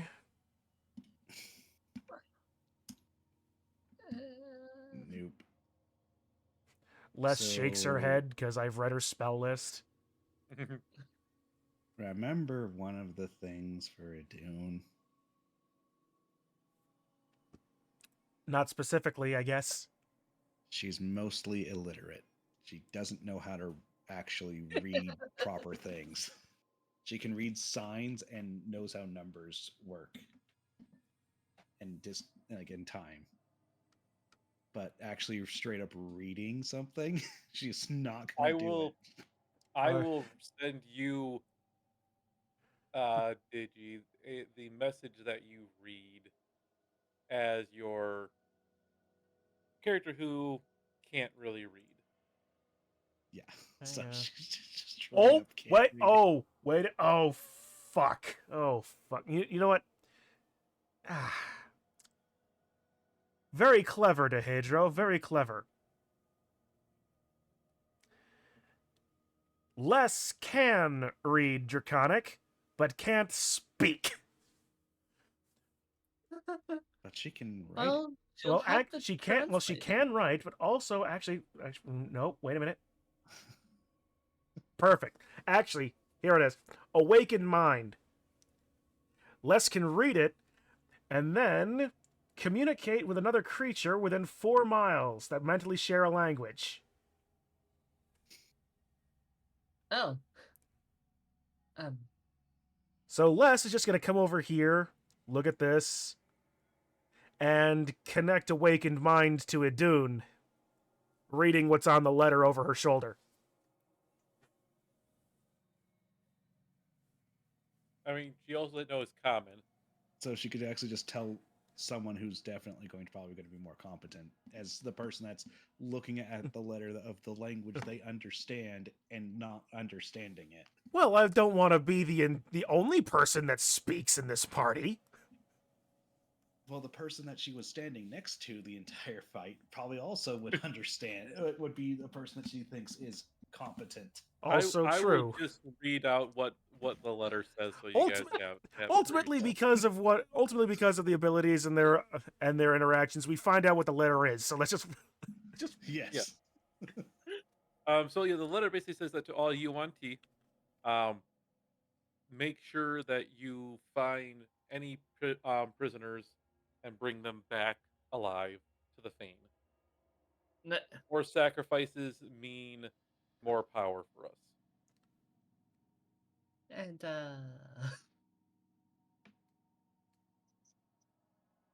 yeah. Well, And it is signed by at the the bottom benefactor.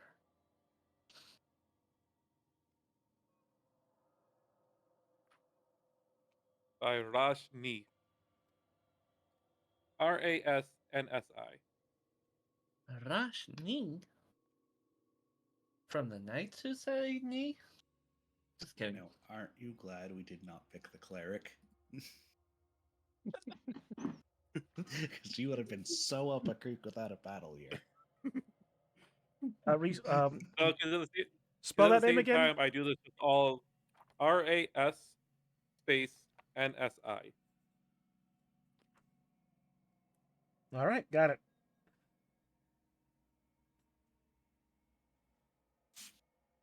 And it's one of the features that I give all of my party PCs that I give to parties is none of them can speak. They just write down small little bits of information.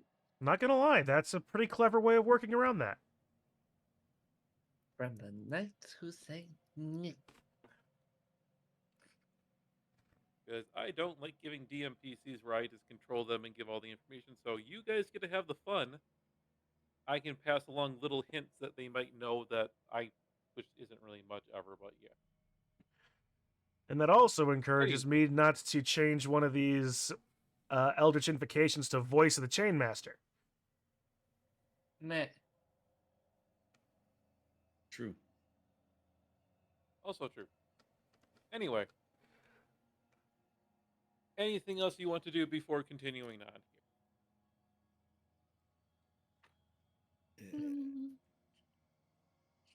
Well, I suppose, if nothing else, we'll try this. Just gotta pick up a rock from around here, put it in the bag, give it a shake, reach back in, try to get the rock back.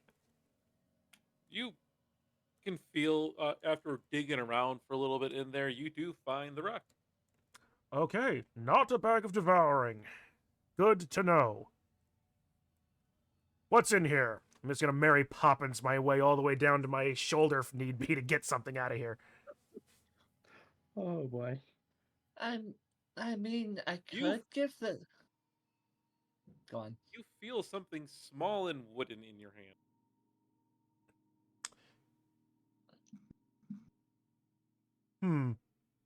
Shauna, come over here and feel this. Huh?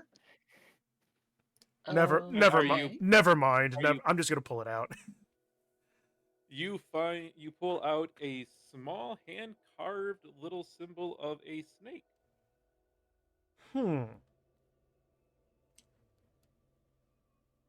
Fetish, a totem, amulet, perhaps. Nothing immediately coming to mind. Have to take more look at this later. I wish I could. I could see what aura it has, but it doesn't really. But nothing sparks a color to me.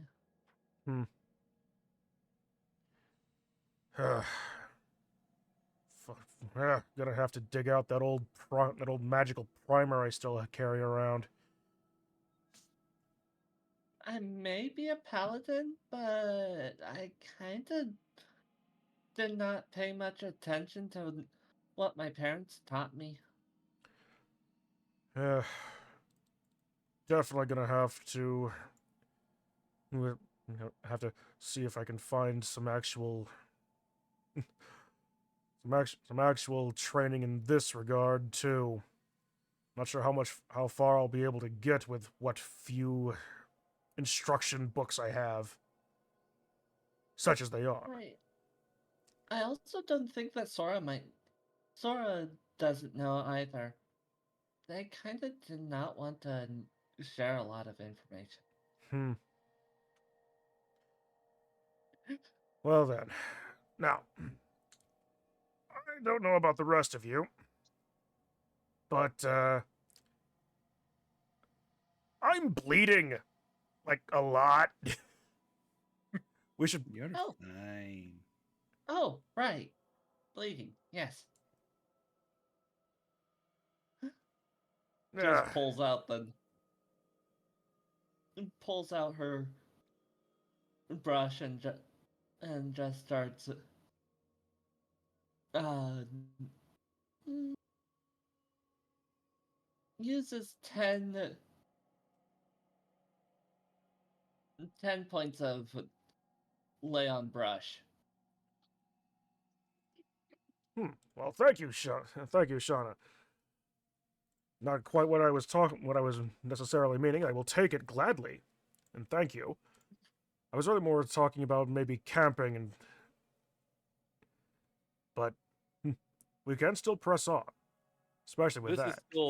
This is almost still first thing in the morning right now. Well then, camping is out of the question.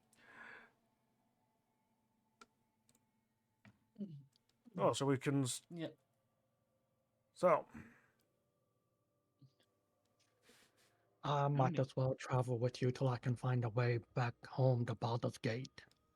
We certainly weren't going to leave voiced and named characters behind.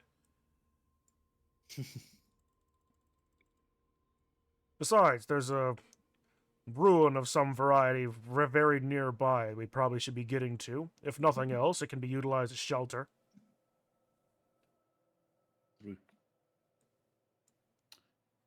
How many arrows did we actually get from looting it, by the way? Because bows don't do much without arrows. You got 30 arrows total. Yay. Also, are we splitting that 35, or is that 35 in total? 35 in total.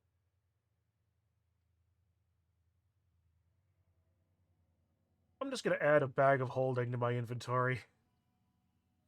It is, in fact, a bag of holding. You don't know it in game, but yes, you just got a bag of holding.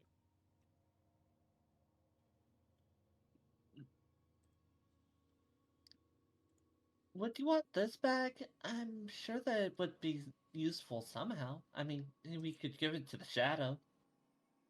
Holding up her bag of devouring. An interesting idea just pops into my head, although I doubt it's gonna work. The shadow can be resummoned as much as I desire. If there's anything, although bags of devouring,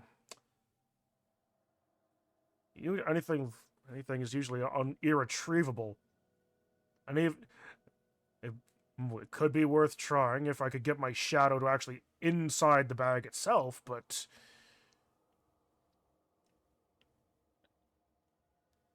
I don't think it would work. I'm gonna have the shadow Mary Poppins up to his shoulder just to be sure, just to see if anything happens. Absolutely nothing happens.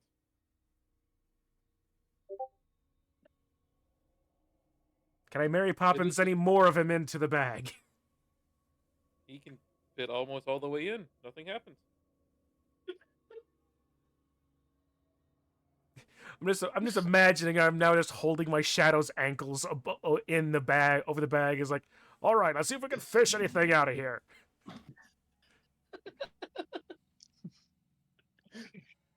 This is stupid.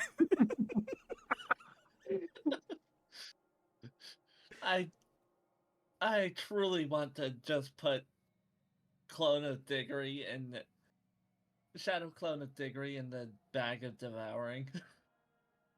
Oh, fine. I let go. The shadow, the clone just falls into the bag. It falls about 30 feet and then It falls in 30 feet. Diggory, you have a strange sense that your shadow is in trouble, but you can't exactly feel what's going on with your shadow. it falls 30. If it falls 30 feet or is far enough away from me, it just dematerializes. Yeah, that's the strange thing.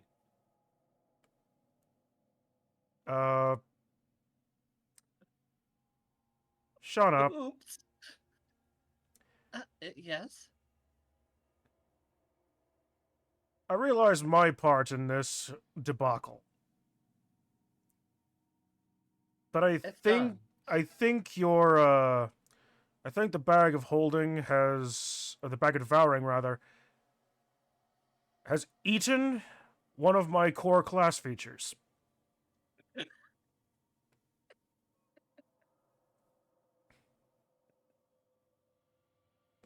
Better be orders than mine. I'm gonna take 30 steps in just a direction. Sorry. Summon my shadow back just in front of me, see if that fixes anything. It does. You get your shadow back, but you notice that as you summon your shadow, it's very, very faint.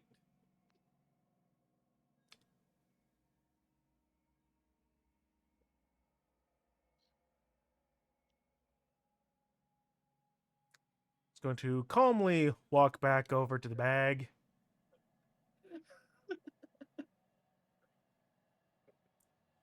Gonna open it up, look in, likely see nothing. That's correct. You do not see anything.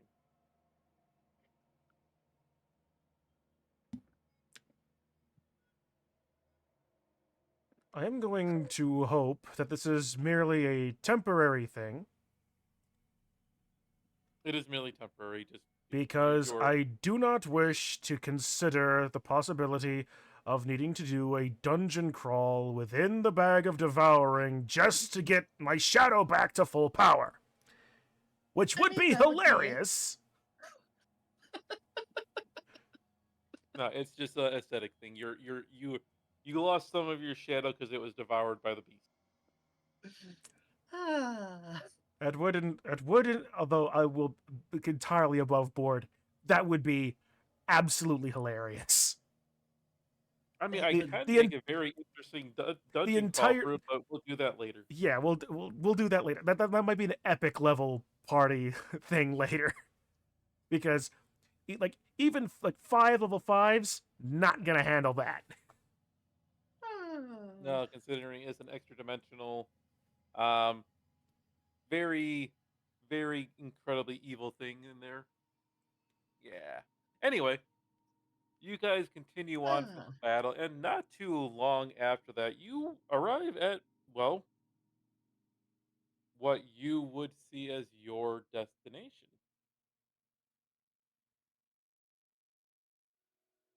Where is it? This.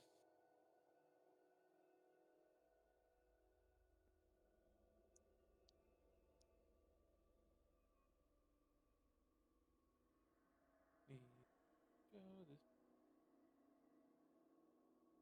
Did I get cut? Every Did we lose show, everybody? Statler and Waldorf sit Nope. up here. No, Show you're after still show here. after show. Okay, good. Now I see why.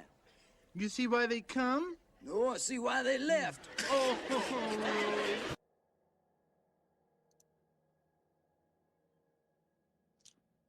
But yeah, that would be really hilarious and very mean at the same time. I mean, here's the funny thing. Like, if we're still talking about the bag of devouring dungeon, Mm-hmm. I do theoretically have something that can be skinned as that. Oh, so do I. Oh, good. Yeah. I guess every DM has their own little gray notebook of evil. Yes. So you arrive and see a massive chunk of earth and rock torn from the earth and drifting about 200 feet above the swampy forest.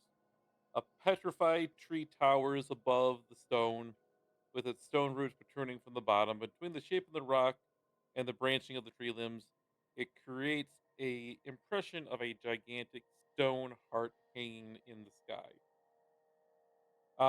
The impression is made only more gruesome as red liquid is dripping down from the roots.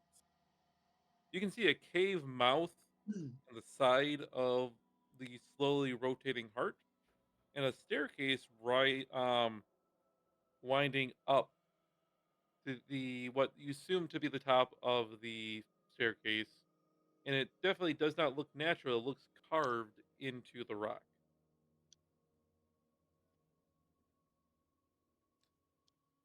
A 200-foot floating heart of rock with a giant tree. No, it's not 200 feet. It is Oh, it's probably floating 200 feet in the air. I understand that. I understand that storytelling disembodied voice in my head. Uh, how this is lost in the jungle is beyond me.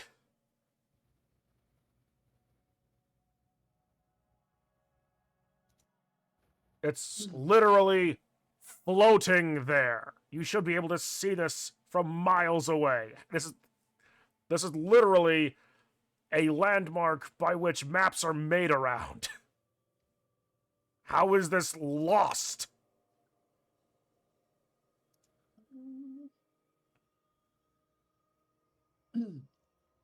No idea. That's a good question, actually. Never thought about that. Let's go grab it. so it's about 75 feet across at its widest part. This Let's go isn't break a it apart and grab it.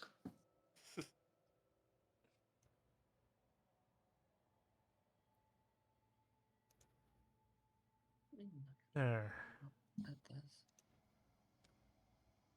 So that staircase you were talking about, is that just in the rock that's floating 200 feet above us, or is there a way that we Yeah. can get there? No, it is just the staircase is in the rock, up in the sky. Well, this was a perfectly useful useful use of our time. Who's all right? It has an interesting hue. Probably, I'm getting the sense of a grayish purple hue. This is interesting.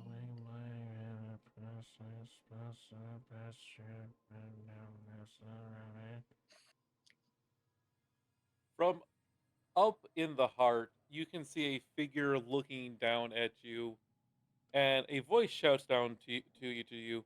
Um, hello down there. It speaks to us. The No, heart is no, talking. that's that's me up here. You can see the figure waving up above you. Rapunzel, Rapunzel, let down your long hair. Well, I don't believe my hair will reach that low, but if you would you care to come up and talk? Never mind. Never mind that. Uh, we would certainly find the conversation enlightening. But how? Oh, if you're okay with it, I can teleport you up here. Yeah, I got it. The Dune just flies up. She can fly. Oh, it's arcane gate, but Well, and honestly, so too can less.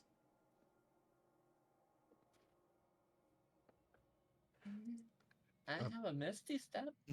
Yeah, that'll That go doesn't 30 get that feet. far. We would have. Sans the 2 flyers. It would be greatly appreciated.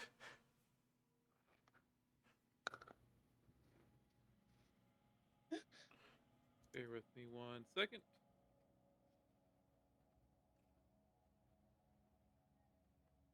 Acrobatics.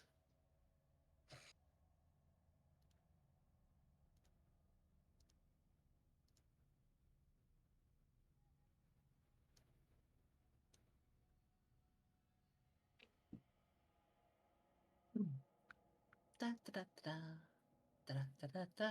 So how has those heckles been? Yeah, not bad. You haven't gotten anything close to a hat trick yet. Oh, goody. It actually is a dungeon. Ah, In front fun. of you, after you arrive,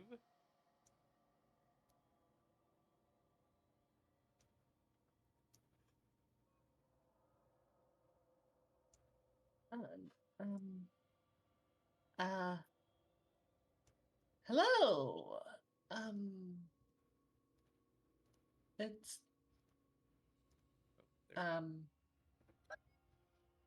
Uh. She will say, allow me to introduce myself to you folks. My name is Valindra Shadowmantle. Um, I've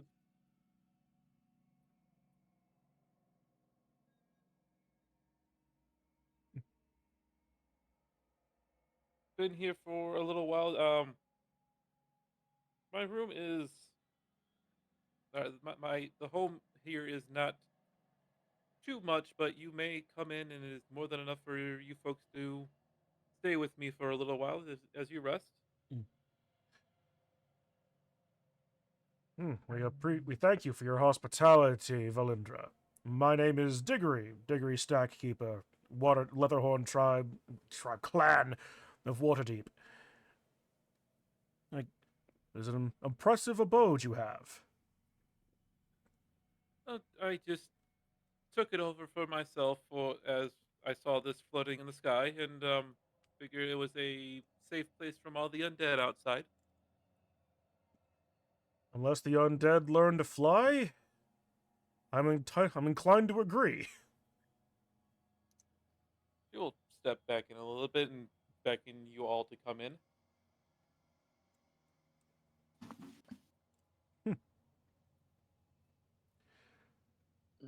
Never thought about making. Well, I guess they would. People would definitely say the fact of, uh, heart is where the or home is where the heart lives. As you step inside, the cave inside is musty and dimly lit by daylight filtering down from the hollow petrified tree trunk that's about 20 feet above you in the center. A pool of dirty rainwater occupies the center 20 feet of the floor between natural pillars formed by the roots of the petrified tree. Three tall bookcases stand against the wall to the right of the cave entrance. A desk and several wooden crates stand against the left hand wall. Opposite the entrance are two open doorways into smaller chambers, and between them, a large iron cage. Hmm. Is there anyone else having the problem that less is the where your vision's coming from? Mm, Nope. Diggory's got plenty of. Diggory can see fine yeah, from no. myself. I also can see from less, Yeah. but I do have sight from Diggory as well. Okay. Idun, your vision was off. Sorry. Yeah, that was like I couldn't actually see from a dune.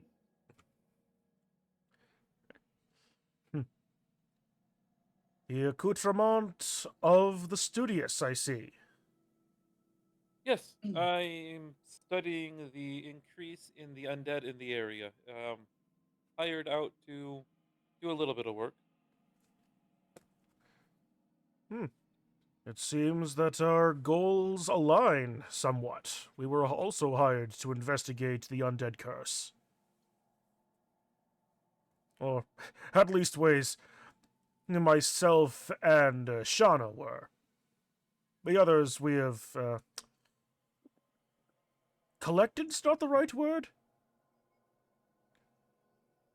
Well, You're other than, speaking. other than this, finding this place, I was also hired to do this. To find the undead stuff. So The other you're two, no idea. seeking the cause of the death curse, then? Yeah. Yeah.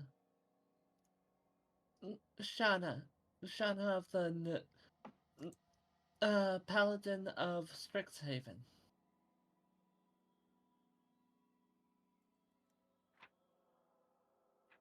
I'm a Dune. No actual fancy title.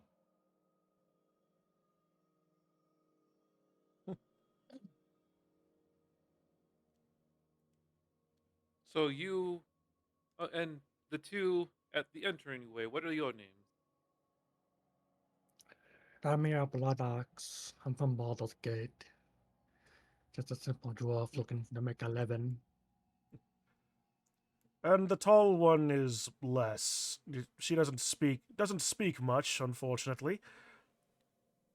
But has been a pleasant companion for the time we've known them.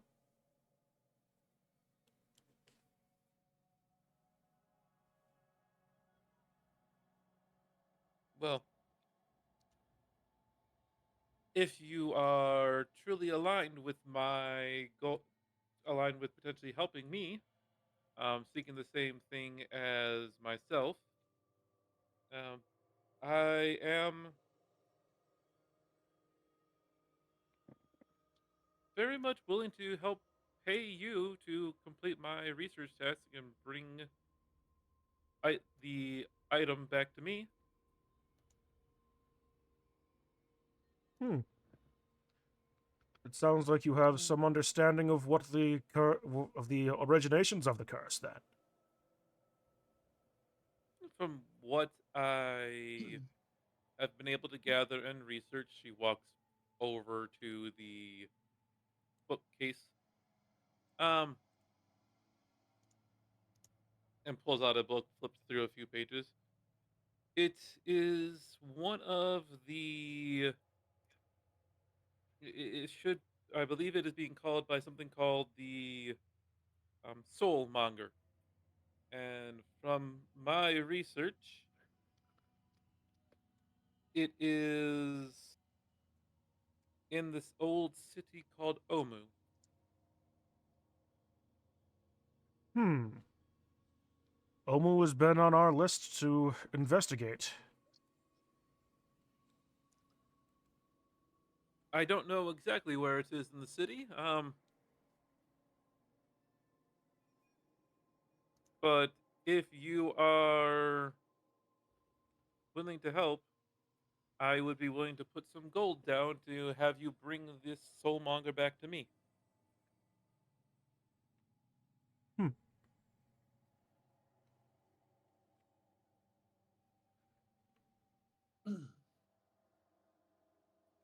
It would certainly appear as if your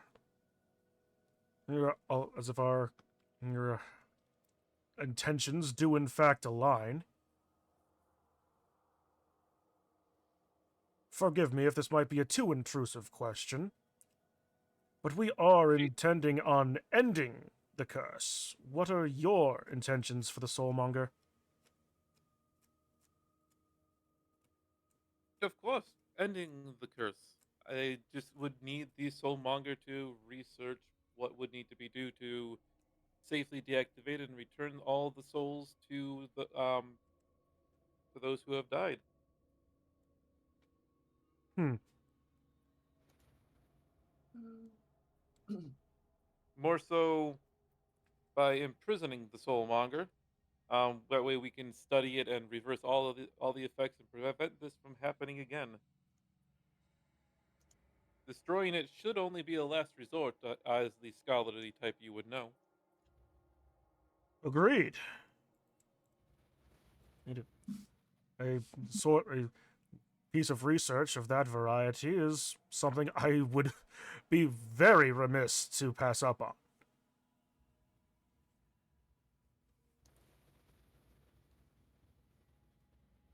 Uh,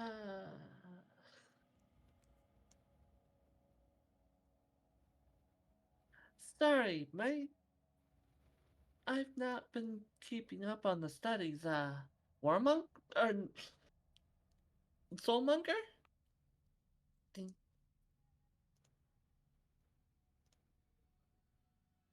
The thing causing the death curse. Ah, uh, right.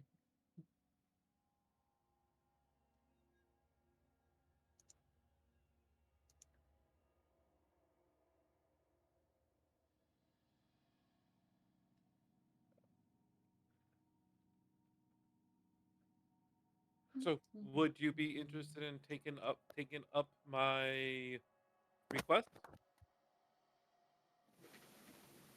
I will handsomely pay what I can to each of you. My benefactor um for my expedition is paid me handsomely. I can afford to pay each of you, say, 800 gold apiece to bring the soulmonger to me.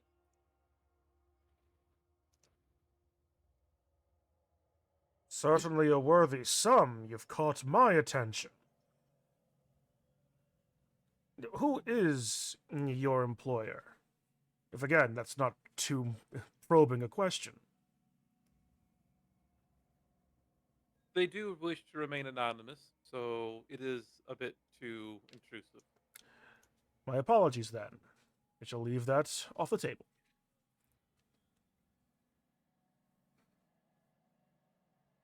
Hmm.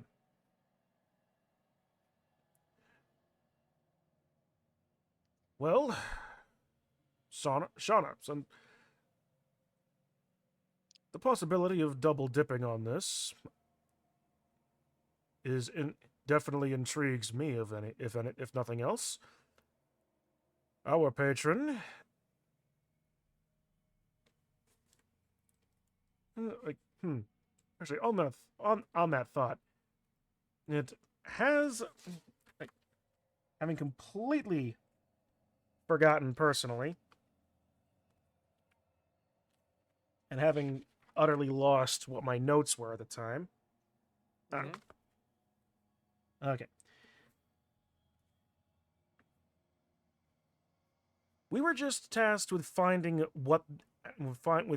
and or ending the curse, not anything specifically regarding the soulmonger and returning it to Miss Sylvain, right?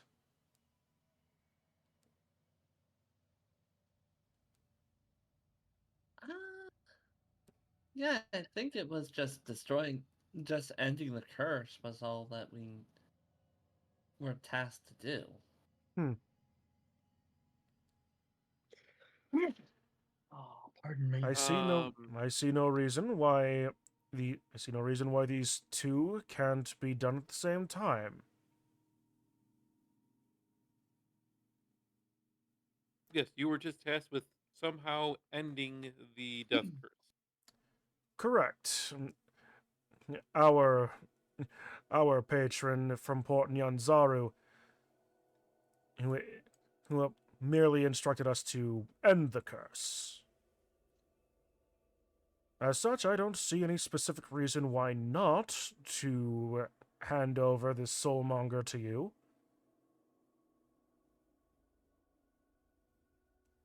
Mm, do we have a condition, though? Because this seems a little...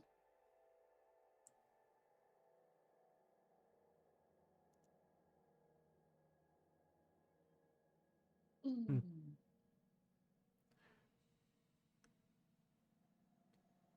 What? Well, if something like that would be, if more of a condition that would make you feel better, Shauna, I do have something in mind.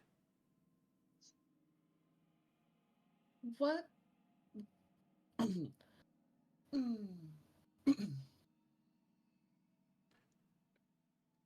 Degree just going to turn over to Valandra. I doubt you would have necessarily the authority to make such a decision yourself.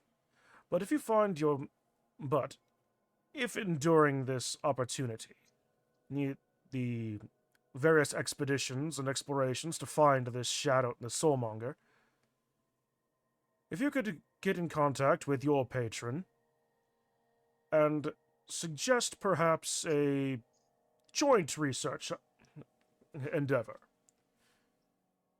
The Leatherhorn clan of Waterdeep is a private houses a private collection the likes of like largely second to none, barring perhaps maybe Candlekeep. Well,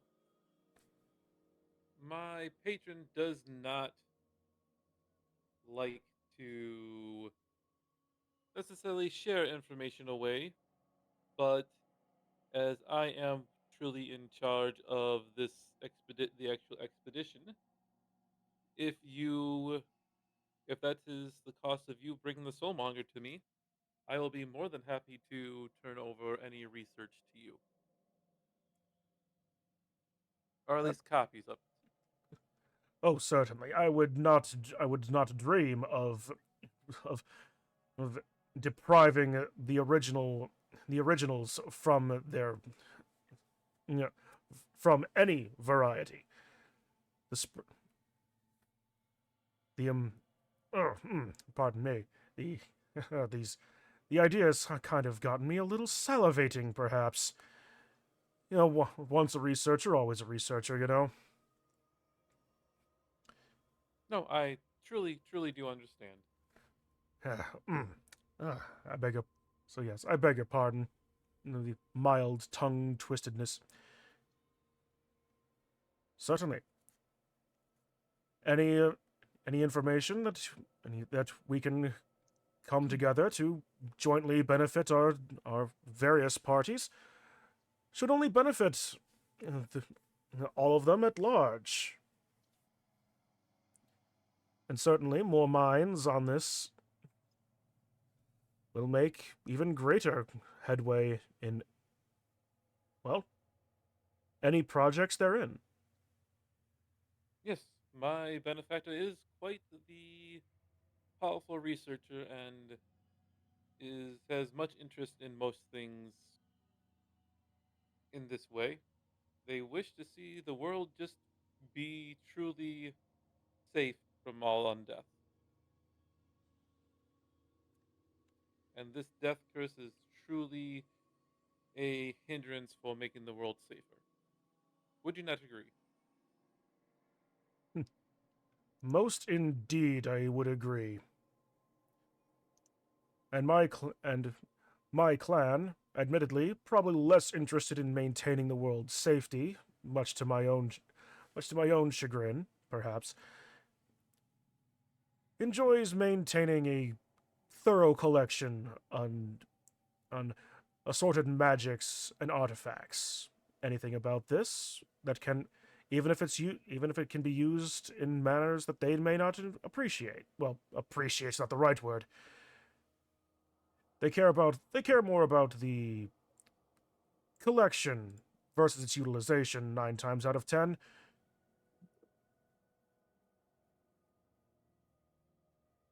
No, it is completely understand. And you are more than welcome to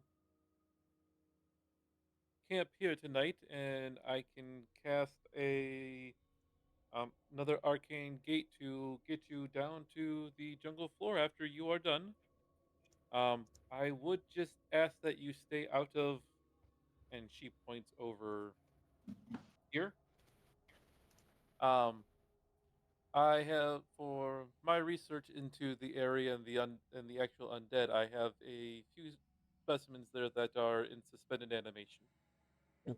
So, unless you wish to wake the undead, literally, um, I would recommend just staying away. Duly noted, madam.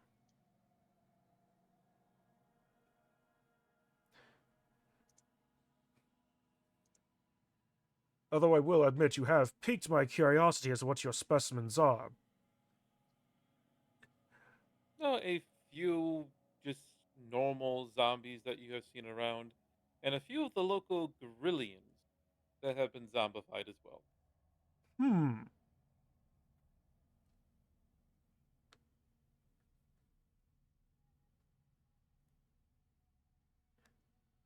Yeah. You've taken upon yourself quite the task, keeping them under control. Suspended animation or not, the requisite skills to subdue any variety of gorillon is impressive, to say the least. She smiles at you and gently pats your chest as she walks by. My dear Diggory, I may look quite frail, but I am a accomplished spellcaster. And she walks over to the other side of the heart and sits down at her desk and starts scribbling a few things into to her book. Diggory shall pull out his own notebook and do the same thing.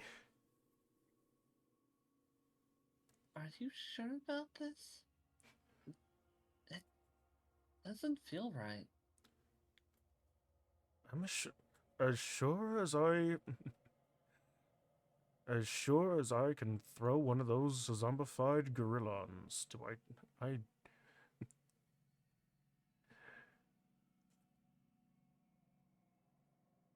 of course I don't trust her. But better to have options available us. And That is true.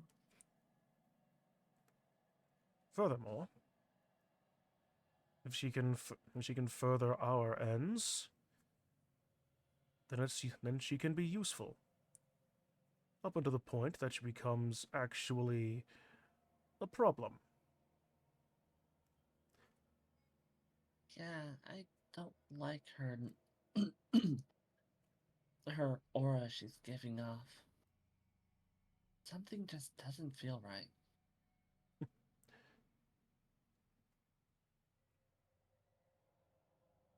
It's like a hue between purple and gray.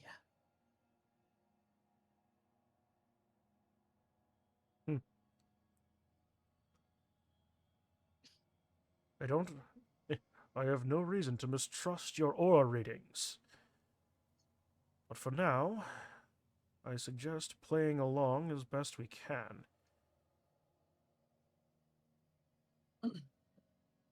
And Okay. if nothing else, always always fluff the ego of the spellcaster. Wizards tend to be weak to that. Well, let's keep our guard up then.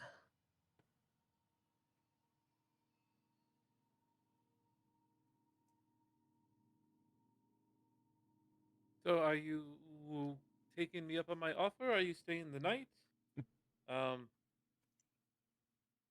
I don't sleep much in my research, but I can do most of my research out on the area above, if as to not disturb you.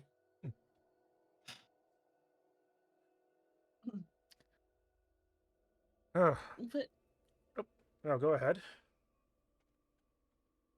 we will take you up on that offer and spend a night in somewhere that is not a tent and surrounded by things that could possibly eat us. Well, you are still surrounded. They're just quite far below us and can't generally get up to us.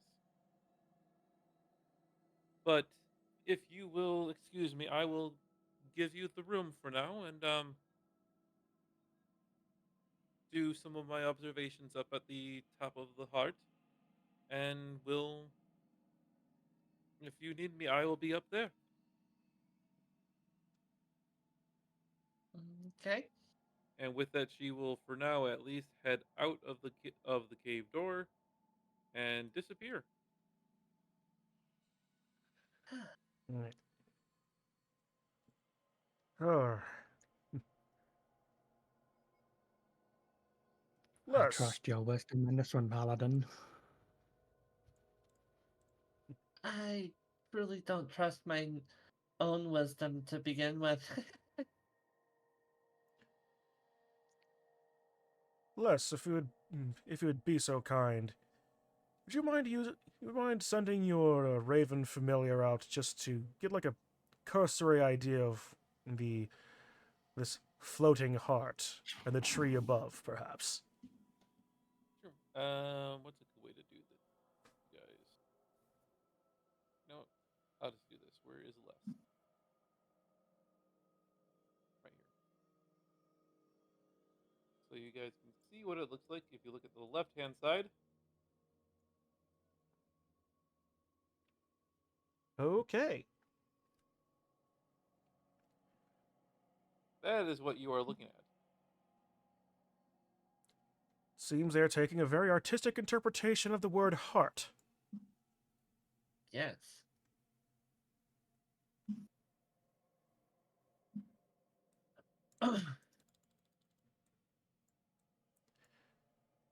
Okay. So, this room, the above, whatever back rooms that are supposedly housing the specimens.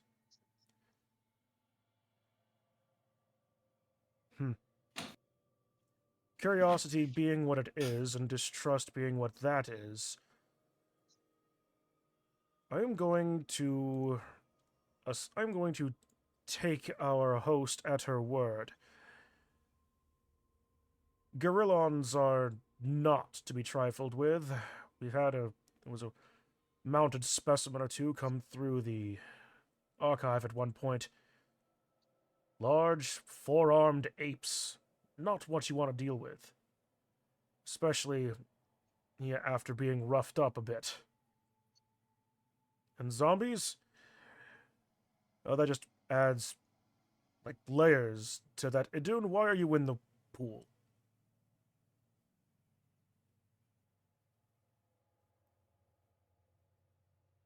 It probably doesn't matter.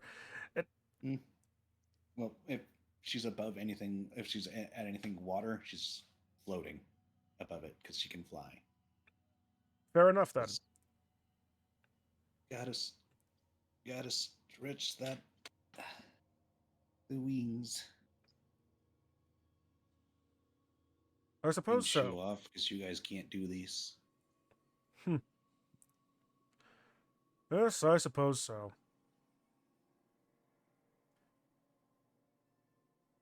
Well, having partaken of most of the conversation, we know what myself and Shauna would think of this. What about the rest of you? How far do we trust our host?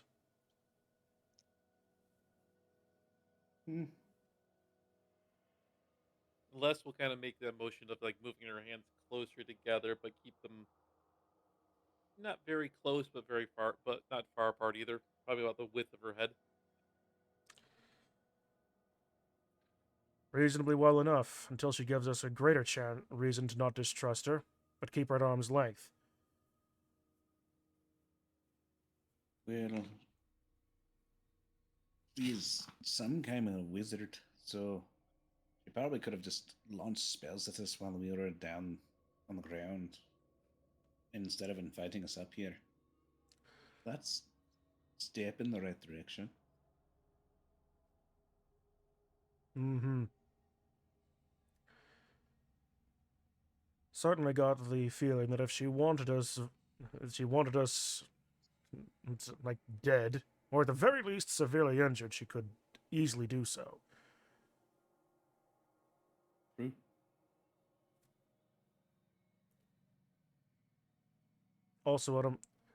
Also, an amount of trust, inviting four very, inviting four melee attack, four people who could very easily handle her at close quarters, perhaps. But so there is an amount of trust she's willing to give us as well. True, true.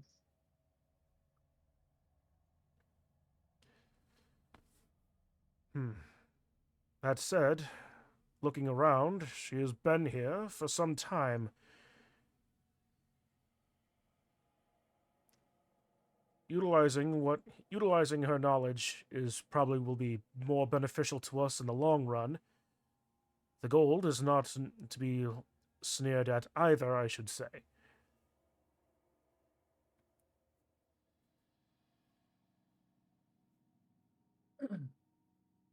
Shauna pulled out her brush and is doing a little bit of uh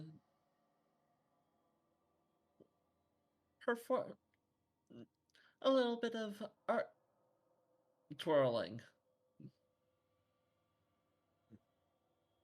She's spinning in place while with her brush in hand. Hmm.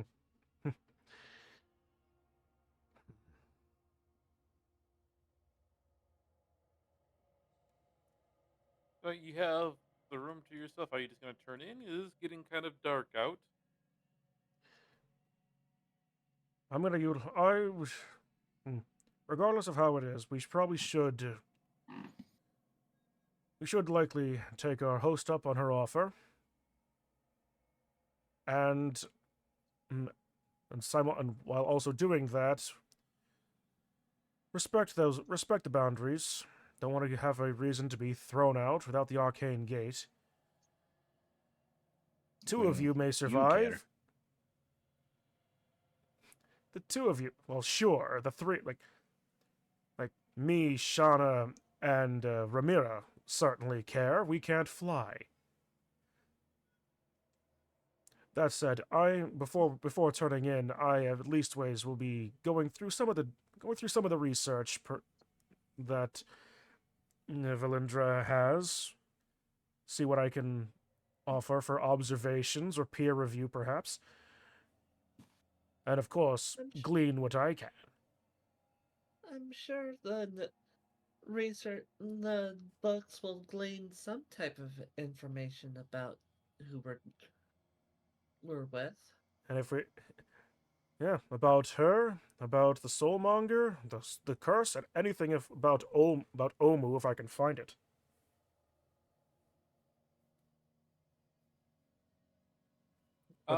Make But that'll be what I'm gonna be doing. okay. Idun, what are you doing?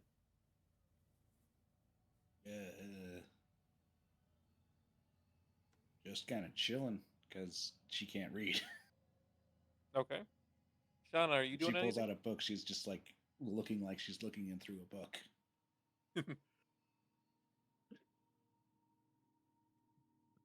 Uh, Twirling in place with her paintbrush as pictures of images are popping up above her. All right. Ramira, are you doing anything? Sitting down next to the pond, having a rest.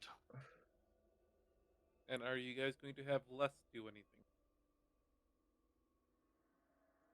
That is true. We have She could be full- helping Dickory. She could just pass any knowledge that she's reading over to Diggory, thus doubling his read speed. Okay. Honestly, Make that could work. an investigation with at advantage because you have somebody helping you out. All right. 23. Very nice. The books that you find are all about Chult in one way or the another. There are plenty of books, tablets, scrolls, maps. Um, they cover history, geography, culture, and natural philosophy in really depth, but they all um, predate the spell plague in the area. Hmm. Um, Out of anything that pops up, the one thing that pops up to out most to you is about the old gods of Omu. Right. Now, we're getting somewhere. There are 9 old gods with temples throughout the city.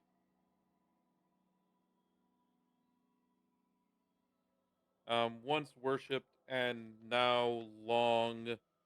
um, now long forgotten outside in the world, in the rest of the world of Chult. Um,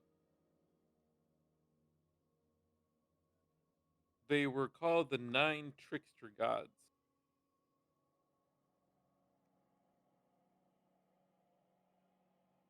And they do list their names. Hmm. They list their name as Ejin. I'll just type these out in the chat here. All right.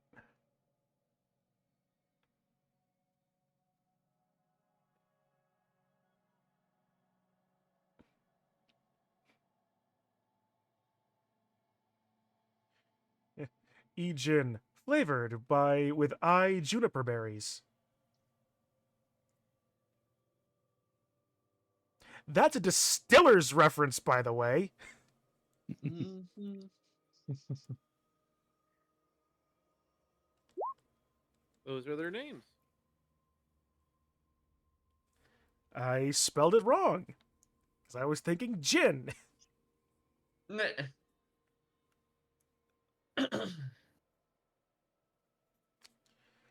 Ejin, Kubazon, Moa, Nang Nang, Ubalaka, Papa Zodal, Shagambi, Unk, Wongo, Ooh-ee, Ooh-ah-ah, Ting, Tang, Walla Walla, Bing Bang.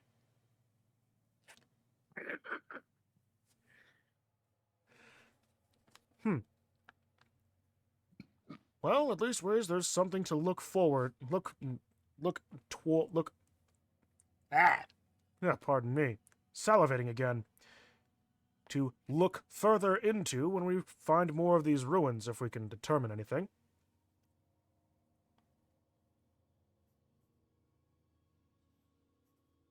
And other than that, you don't find too much about um, about anything else in the area that you don't already know about.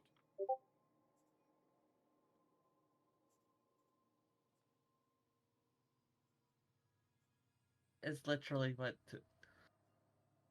Shauna would be and close to doing. I put GIF in Yep. Discord. Right, pretty sure that means you're just constantly using prestidigitation. Pretty much, yeah. Which I do have.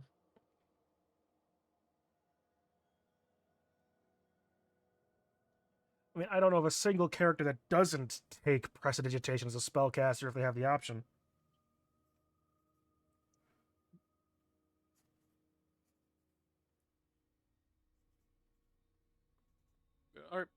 Are you guys turning in for the night? At least Adune is, because she has literally nothing to do. And I will definitely be doing that after after that pouring over of stuff. it'll take you a little while for that. So after the rest of the group have turned in, and Diggory, you and Les are still working, reading through a few things. Valinda will come back. I'm gonna put you guys kind of here because this is the biggest area to sleep in, and we'll walk up behind you. You almost don't hear their footsteps until they clear their throat. Have you found anything interesting there? Oh, Valinda, yes, thank you. Yeah, yes, we have. I'm sorry if we were a little presumptuous about your research. Although, I will admit, finding more of these 9 trickster gods of Omu has definitely piqued my interest to some degree. It is an interesting story, to say the least. Yes. I apologize. The If you don't mind me asking, Diggory, um, just from my knowledge of the area around here, it is quite easy to get lost out in the jungle and trying to find certain places. How have you been finding your way around?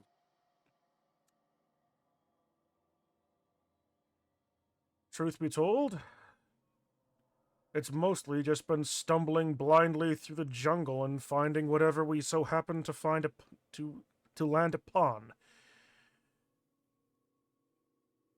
We do attempt, as best we can, to keep ourselves oriented. And truthfully, we did shockingly well finding the heart. It took a little longer than we desired, perhaps, but Oh, just because I know, as I meant, it was very hard for me to even find this place, and I lacked a map or anything like that. Surely, an adventurer like yourself must have something.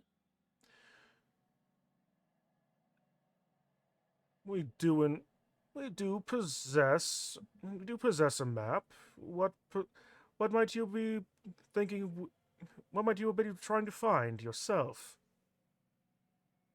So, uh, just if Omu was located, I've still not located have not found the exact location of Omu yet. Hmm.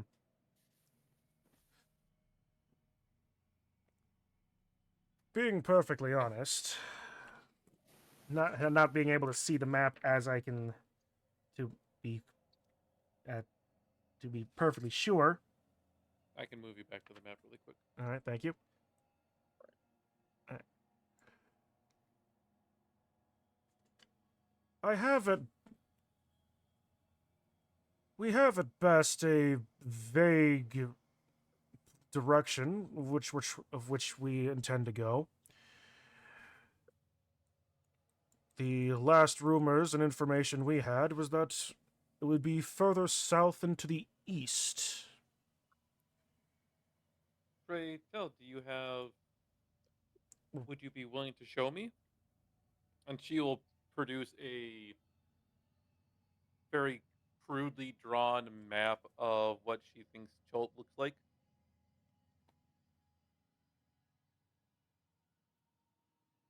How accurate does the map appear to be that she shows me? Um, from what your experience is, you're not 100%. It doesn't look completely accurate, but you would have to compare it to your map that Cinder gave you if you wanted to double check to make sure. But from a cursory glance, it's not 100% accurate. The shape seems a little bit off.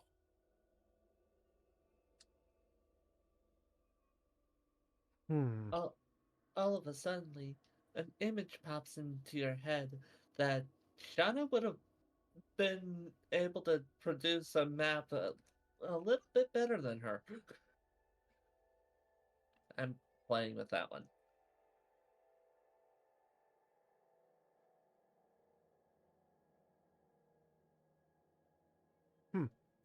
So, That's a oh, just kid. yeah, right.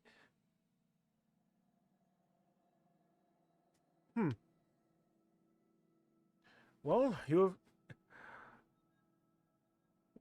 have, I certainly see no reason why not. You have been nothing but forthcoming and hospitable. I'm just going to take the map, grab one of my little writing utensils. Oh, let's see. Port Nyanzaru is up there. We took this.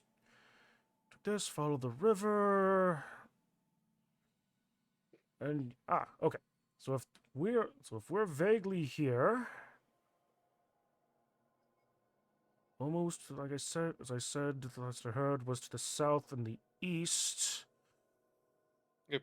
So are you? I'm asking this for reasons. Above, all right, above board and out of character. I'm going to. Are you? I am. Are you actually bringing out your map, or are you just marking on hers?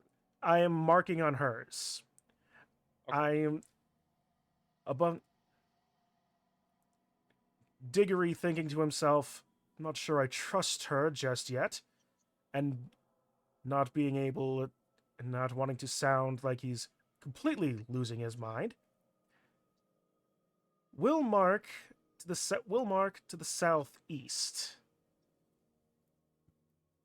Mentioning something about it being on the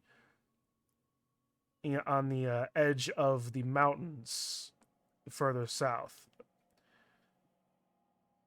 Okay.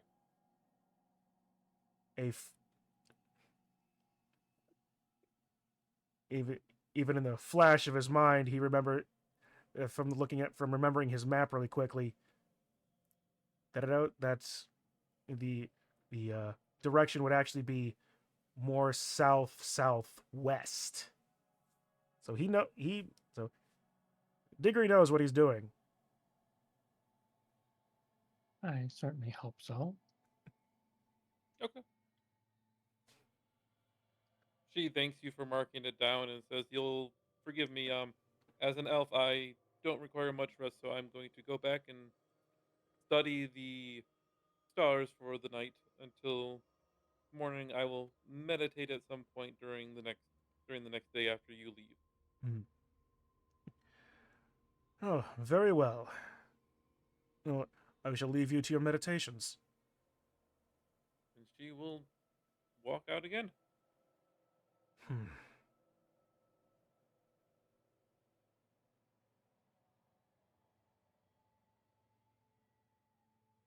And I think with that is a good place to leave off as the party rests.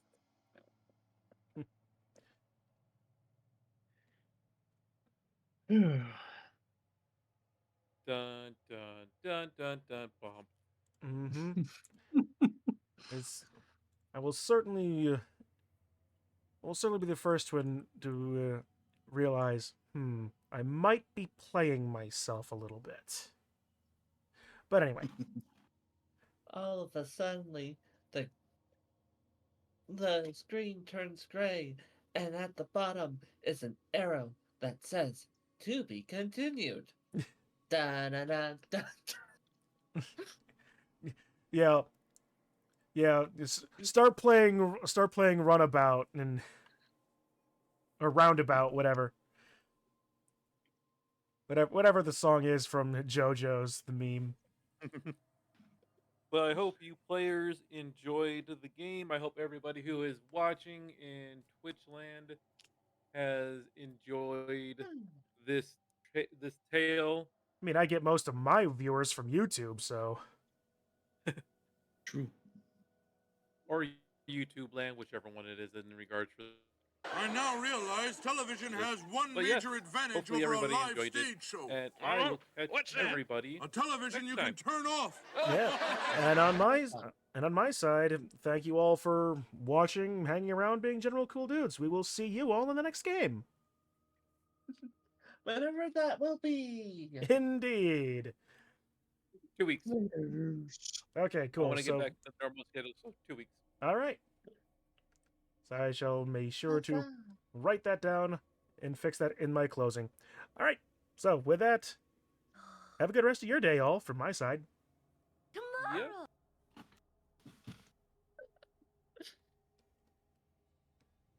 Da da da da da da da da da. Beep.